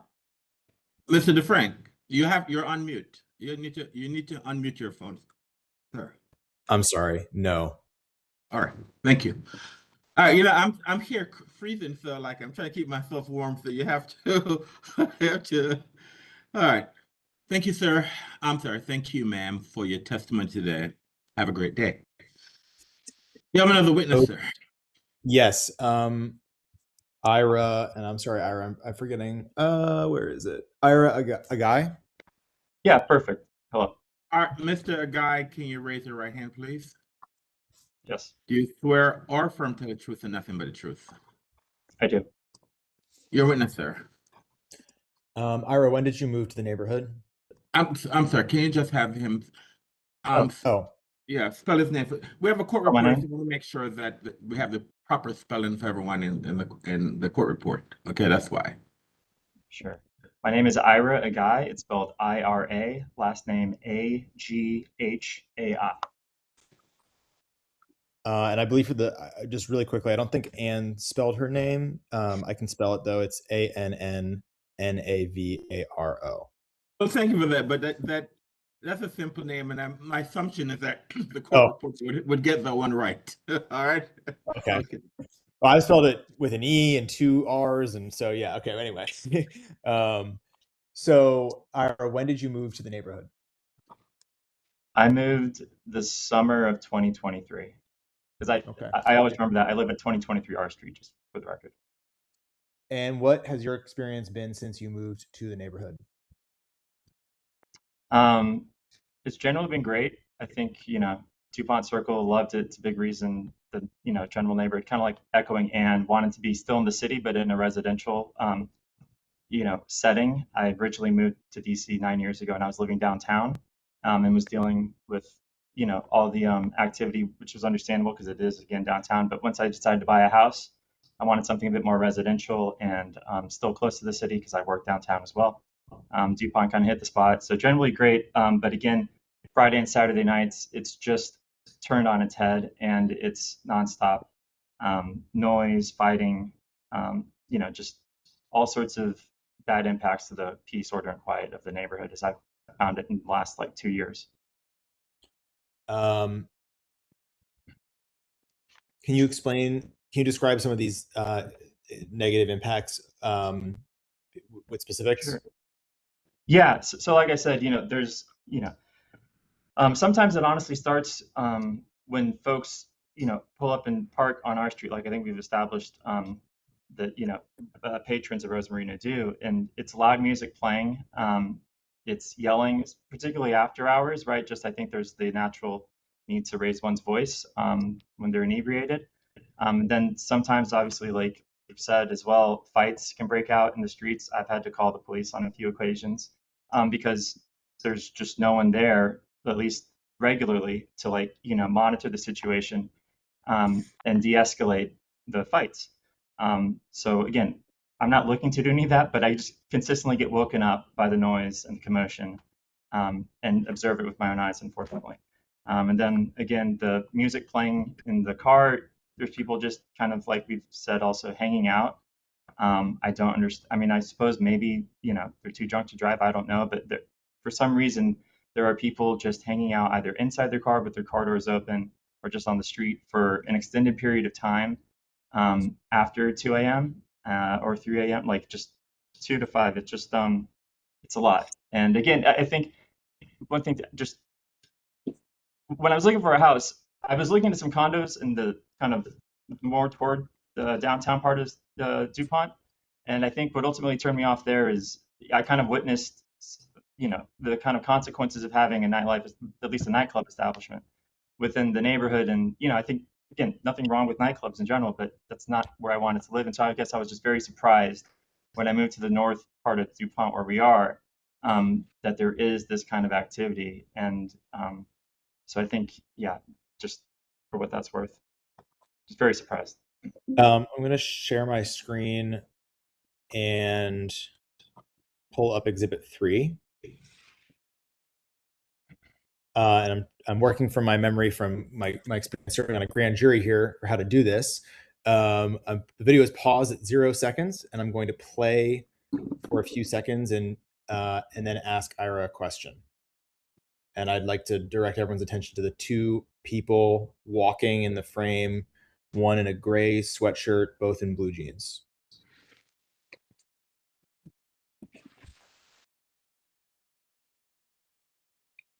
Okay, pausing at 7 seconds. Ira, can you describe what the person in the gray sweatshirt appears to be doing? Appears to be spotting up to maybe relieve himself. And are you aware? Have you seen this video before? I have. And do you know how this video was captured? Yes, one of our neighbors. I'm a neighbor to Nolan, and then we have a few other houses that are more toward the Connecticut side, which they're clearly walking toward. We all have, home camera systems. So this is one of those other neighbors besides Nolan and myself. And that neighbor shared the video with you? Yes, correct. Mr. Chair, objection. Yeah, I was about to say something because you weren't on screen, and it says that you were speaking, but I didn't hear you. What's the nature of your objection, sir? Relevance. Not only can this witness not testify to any firsthand account of the events therein, it's not his own video. There's no content of this video, having reviewed it before after the discovery disclosure, indicating any relationship to this establishment. It's all extremely tenuous supposition that provides any connection to this case. Two people can be walking for any number of reasons, and there's nothing to indicate that they have anything to do with the subject of our protest hearing. Mr. DeFrank?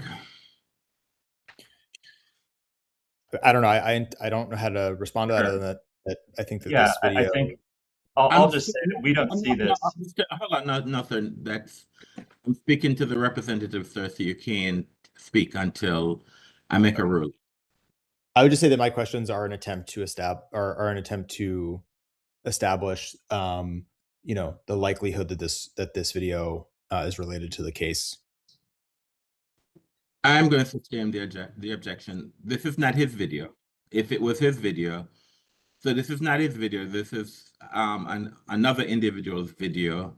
I don't know when this video is, and this is just two random folk decide to relieve themselves on the street, and this is too tenuous. Okay, all right. We'll move on. Ira, how do you know that the people that you've observed sort of causing disturbances to peace, order, and quiet on and around our street are patrons of Rose Marino?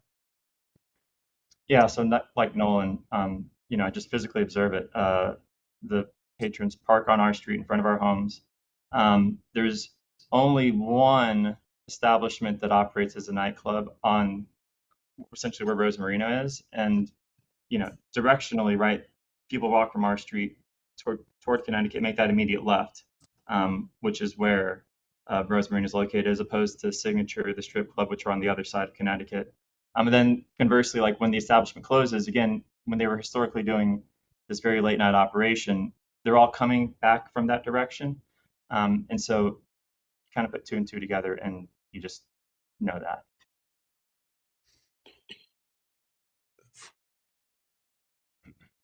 Do you go to Rosemarino? Do you like go to Rosemarino's nightclub or operation, or know anyone in the neighborhood who does? I do not, and I don't know any neighbor in our general vicinity that goes to this nightclub operation. Have you done anything in your own capacity to try and address or otherwise curb the negative impacts you referred to so far? Yeah, no, certainly. Again, I think, I'm new to the neighborhood, so when I was just alarmed by it, I took kind of as much proactive, activity that I could. So just attending the ANC meetings, raising it for the ANC, doing kind of what they asked as far as like, shedding more light on it for the chairpersons, including, I think this whole issue started, the whole kind of saga, at least currently, a number of neighbors attended the ANC meeting, were made aware of this renewal process, but no one knew about it because it just wasn't on our radar. So the ANC asked us to go and, show them that the establishment didn't have the kind of required placard on the establishment. So we did. We took a picture because we were like, it just wasn't there. It wasn't visible on the window. And when we took the picture, we only then, when we actually looked at the picture on the phone, realized that they had this placard significantly high enough to where no one on street level could really see it. And so we, brought it to the ANC's attention. They contacted ABCA. There was a woman who worked at ABCA who essentially, told us like, yeah, they needed to actually have it at a visible area. So we got that corrected. But then, just further on as far as like this whole process, talking with commissioners and then calling ABCA consistently on the weekend, I think that's essentially what led to these investigations, which we're obviously grateful for, because I think historically it sounds like, and even maybe from the gentleman who spoke to begin with, ABCA hadn't necessarily been sending their investigators at the kind of limited time windows that we, the neighbors, and the ANC generally are trying to like focus on. Outside of those windows, we're not seeing any problems. It's really those kind of dedicated Friday night, Saturday night hours that is the problem. Okay. I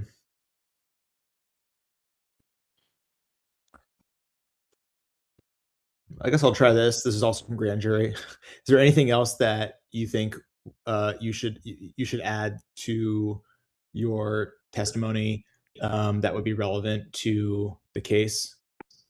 Sure. I mean, getting to the golden age thing, I kind of like Ann, I like to patronize because I love my neighborhood.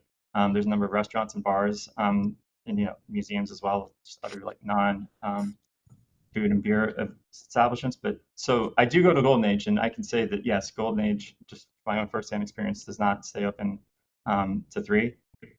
And I've never seen a fight in Golden Age or any sort of, even the gentleman who spoke as far as the security guard, there's never been a big fight or a major fight at that establishment.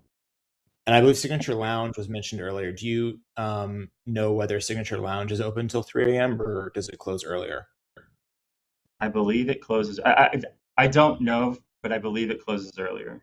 I want to say 1 or 2.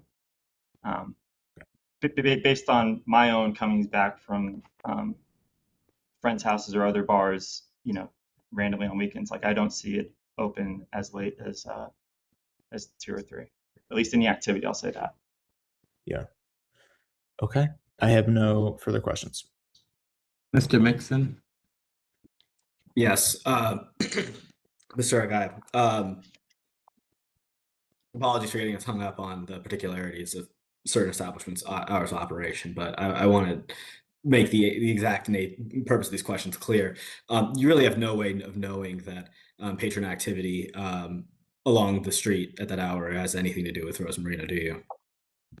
The way I know is because it's only those nights that Rosemarino operates that we have this kind of activity. When they do not, we do not have this kind of activity.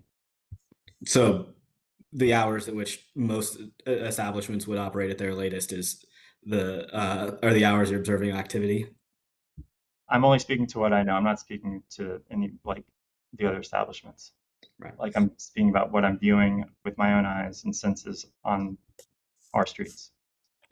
What was And your they correlate testimony? with when Rose Marino's nightlife operation is.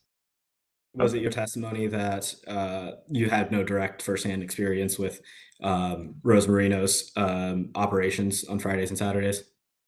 My testimony was that I'm not a patron of Rose Marino's nightlife operations. And so it seems. So you, well, okay. You made a comparison between an establishment you do patronize. You said that does not have a fight, and as a comparison to Rose Marino, do you have any knowledge directly of any observations of a fight within Rose Marino at these hours? Only the testimony that the security guard gave, and then some of the historical testimony from the prior process. But so that led up to the board order. So you'd have no reason to think that that such conduct does take place. I have plenty of reason to think. I just told you why. No further questions. Any questions by the board members? All right. Thank you, sir, for your testimony. Thank you. You have a great day. You as well. Mr. DeFrank, do you have another witness? No. Mr. DeFrank is acting like he has somewhere to go today. It's 2:32, so we're gonna even beat your deadline. Wonderful. All right. Mr. Mix, so do you rest? Yes. All right. So let me ask a question. Let me ask both you, Mr. Mixon and Mr. DeFrank. Mr. Mixon, have you placed into evidence all the documents you wish to be placed in evidence? Yes, Mr. Chair. Mr. DeFrank, have you placed, because I know you've done your PIP, and the only documents that are in evidence are the documents that are testified to that you've brought in evidence. Are there any documents that we've had some testimony on that you failed to move into evidence? No, I don't think so. All right, fine. I just want to make sure that the parties are aware. So the record is now closed. So now it's time for closing. So I want the licensee goes first. The licensee goes first. I want you to be specifically, what is it that you're asking the board to do? And so, Mr. Mixon. Thank you, Mr. Chair. Today, the applicant has more than met its burden to demonstrate by substantial evidence that its present methods of operation, subject to the existing order number 23535, have not had an adverse impact on peace, order, and quiet, and as such, the renewal of its license with only the pre-existing conditions is appropriate. First, investigator Arrington testified that 9 ABCA visits to the establishment produced no evidence of peace, order, and quiet issues or other violations of the establishment, or no other violations. He also testified that the establishment was generally quiet and that security were performing their responsibilities to inspect patron identification. George Chris Espiritu testified that the establishment trained service personnel to serve responsibly, preventing the over-intoxication of patrons. And as you heard, security manager Raleigh Davis testify, Rose Marino maintains a thorough presence of security throughout the establishment during nightlife operations to ensure that admission is restricted to those patients who demonstrate valid identification, showing that they are of an appropriate age, that searches are constructed to prevent the presence of weapons in the establishment, and that comprehensive coverage of all areas of patron activity is maintained. Above and beyond that, or what many establishments would perform under comparable conditions, Mr. Davis staffs security along the exterior of the premises and the neighboring R Street to ensure an orderly flow of patron egress from the establishment.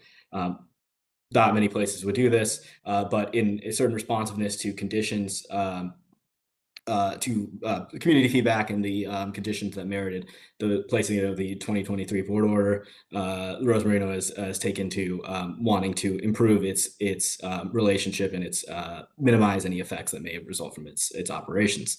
As operations manager, Eddie Camacho testified to, the establishment also went above and beyond in implementing soundproofing measures to further mitigate some noise operations, despite there being no evidence on the record of any noise complaints, any ABCA enforcement efforts or investigations related to its noise output. Mr. Camacho also demonstrated that despite any representations by the protestants or any misunderstandings that may have arisen with respect to its standing with the RDO program, MPD recognizes them as in good standing and that they have been performing their responsibilities with respect to this order requirement since the imposition of such order. Altogether, this demonstrates that for whatever conditions may have been prevailing in the prior licensure period, that Mr. Camacho, his personnel, the establishment have been responsive to the board's instructions and have implemented every relevant provision such that it has had a successful 3 years of being able to operate through its approved hours, providing an entertainment experience, and do so without compromising the peace, order, and quiet of the DuPont Circle community. This is reflected in ABCA's own records in that last 3-year licensure period, no violations have been sustained, none have been observed by ABCA personnel. What you did not hear from the protestants today was any material evidence to the actual operations of Rose Marino. No protestant witnesses actually set foot within the establishment in the hours relevant to this protest. They didn't present photographic, videographic evidence of the interior of the premises. They can't speak to what goes on there. They can speak instead to pedestrian activity at a time period in which people may park and may congregate or walk through adjoining neighborhoods to a crowded commercial area that has licensed establishments up to hours exceeding the establishment's Rose Marino's hours of operation, but at no point was any evidence provided that can actually demonstrate a tangible link to Rose Marino. It said the protestants wanted to speak to as of yet adjudicated matters where no board determination has been made. They wanted to put on videos of random pedestrian activity and make and speak about the conditions of the prior licensure period before the institution of these provisions. Implication may have been made based on people happening to stand outside the premises at a time when closing procedures would still be going on, or mistakes in the advertisement of the establishment's operations, which the establishment has spoken to as mistakes. None of these give rise to actually demonstrate non-compliance with the terms of its licensure. In the absence of real tangible evidence of misconduct, of ABCA enforcement efforts that have been substantiated, the imposition of extremely severe and overly punitive additional conditions is frankly unsupported. Rose Marino has demonstrated its capacity to learn and change from a period of time in which the board found that it was necessary to implement additional conditions on its licensure. It has implemented them, and they've worked, and it has demonstrated that denying of an entertainment endorsement would be grossly excessive. Preventing them from operating after midnight hours 7 days a week would be grossly excessive.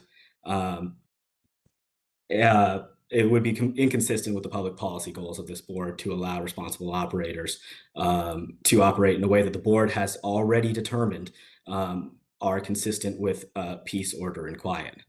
For the foregoing reasons, Rose Marino has demonstrated its appropriateness under all prevailing terms of its license, that they have not demonstrated peace, order, and quiet disturbances, and that the renewal of the license free and clear of additional conditions is appropriate.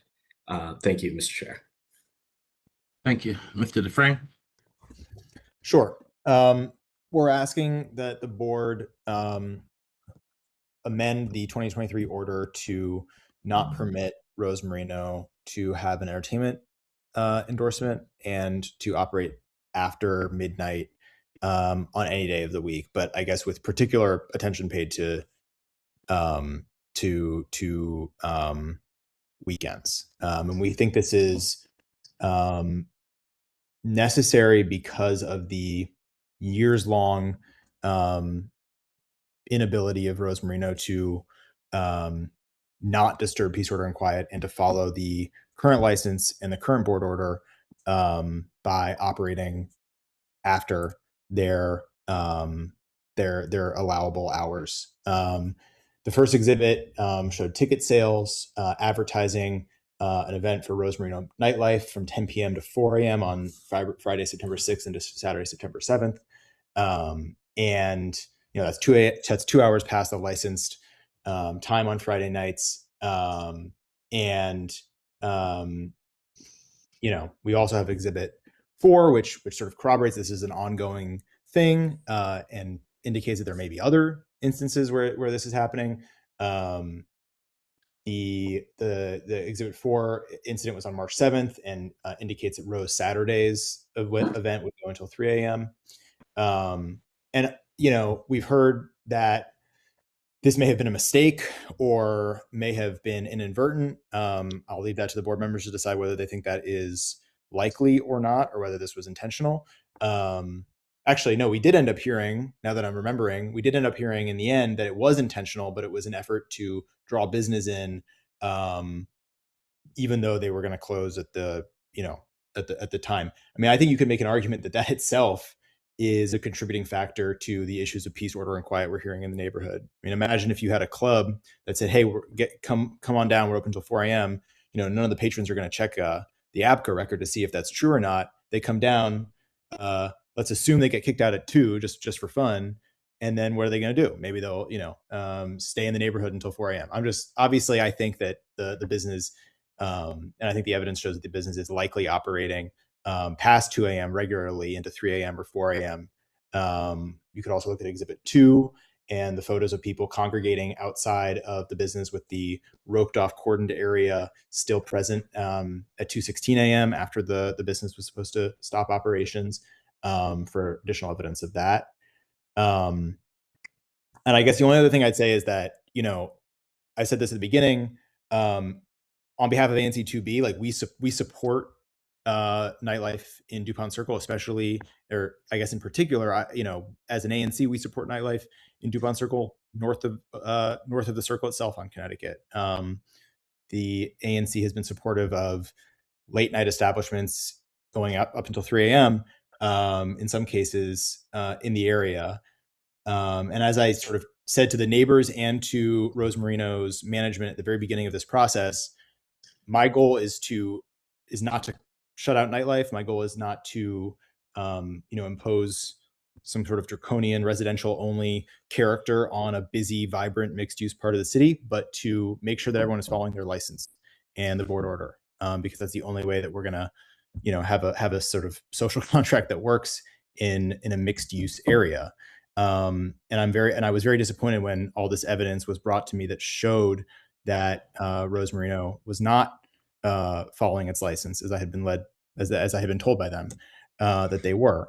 And it's an unfortunate situation, but the years and years and years of peace, order, and quiet issues, which we've also heard about from the 3 witnesses who are neighbors in the area, going back before 2023 and then again afterwards, these all contribute to a situation in which I think the board should take the action of basically not letting this. Clearly, Rose Marino has demonstrated an inability to operate within its license and the board order as a nightclub, right, past sort of dinner hours.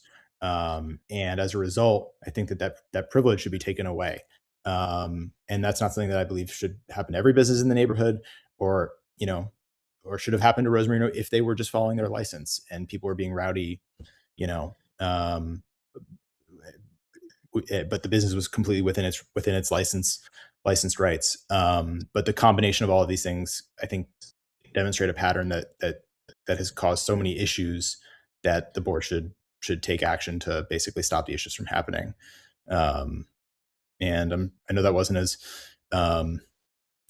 legalistic, but I think I covered all of the exhibits and the testimony, and in reference to why we're asking for the action we're asking for today. And I just end by saying that I'm sorry that we're at this point, and I hope that we wouldn't be, but unfortunately, I think the things we're asking for are in the best interest of the neighborhood. All right, thank you. Right. All right, the record is now closed. Do the parties wish to file proposed findings of fact and conclusion of law, or waive the right to do so? Can you explain what that means? All right, what that means is that basically you would be writing the decision. You would wait until the transcript is available. You'd review the transcript, and you'd basically be writing a proposed order to say these are the facts and this is the conclusion of law. I guess yes, I would like that. You sure? I don't know. Wait, say it again. All right, it's not something you have to do. Okay. It's not something you have to do, and I think Mr. Mixon's probably very happy if you say no. But basically, it is basically you're writing a proposed order. So basically, what would occur is that you would get the transcript, you would listen to the transcript, and you will say these are the facts that this is testimony from the witnesses, and this is basically the law and how the board should rule based on the facts that were presented. You can't bring any new information in. It would be just based on the information that was gathered today. And if I don't do that, what happens? I just The leave it up board, to you. the board will make a decision based on which the board is going to make a decision based on what we hear, based on what we hear today. We, Right. however, would wait to make a final decision until we see what is it that you're filing. Okay. Yes, let's just go with it. Yes. Let's just go with what? Yes, I would like to do what you've described, which I'm having trouble articulating because it's the first time I'm hearing about. So you're saying you want to do the proposed findings of fact and conclusion of law, is that correct? Yes. All right. So since you have elected to do that, the transcript will be available in 3 weeks. And the proposed findings of fact and conclusion of law is due to the board 30 days upon receipt of the transcript. And again, Okay. this is not new information. So you're not bringing any new information in the case. This is strictly based on the testimony and evidence that we heard today. Okay. Okay. Sounds good. If you change your mind, you can change your mind, and you can let us know as soon as possible that you have elected not to do this. Okay. Thank you. All right. All right. So let me close the record. Let me close this case.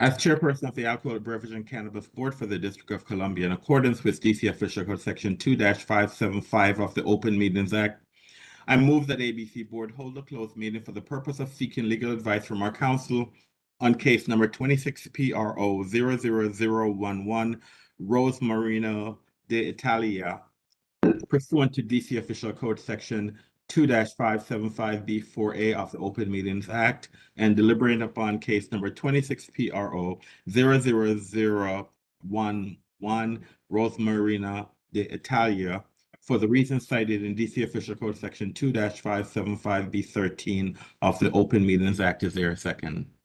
Ms. Quinn, I second. Ms. Quinn, I second the motion. I'll now have a roll call vote. Ms. Quinn. Ms. Quinn, I agree. Mr. Meadows.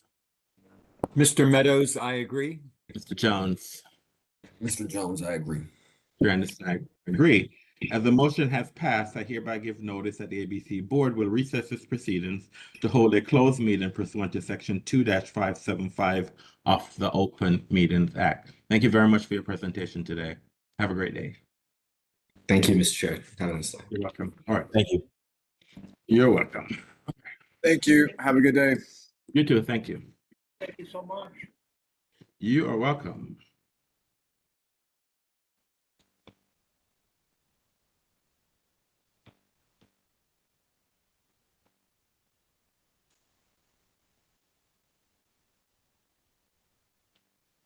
Where's Mr. Jones? All right. All right. Jose stopped my camera and Sorry. muted me. Sorry about that. All right. All right. As chairperson of the Alcoholic Beverage and Cannabis Board for the District of Columbia, in accordance with Title III, Chapter 405, Office of Open Government, I move that ABC Board hold a closed meeting on May 14th for the purpose of discussing and hearing reports. No, I'm sorry, on May 13th. I forget it's today, Thursday. On May 13th, for the purpose of discussing and hearing reports concerning ongoing or planned investigations of alleged criminal or civil misconduct or violations of law or regulations, and seeking legal advice from our legal counsel on the board's investigative agenda, legal agenda, and licensing agenda for May 13th, as published in DC Register on May 8th. Is there a second? Mr. Meadows, I second. Mr. Meadows has seconded the motion. I will take a roll call vote on the motion that has been properly seconded. Ms. Quinn? Ms. Quinn, I agree. Mr. Meadows? Mr. Meadows, I agree. Mr. Jones? Mr. Jones, I agree.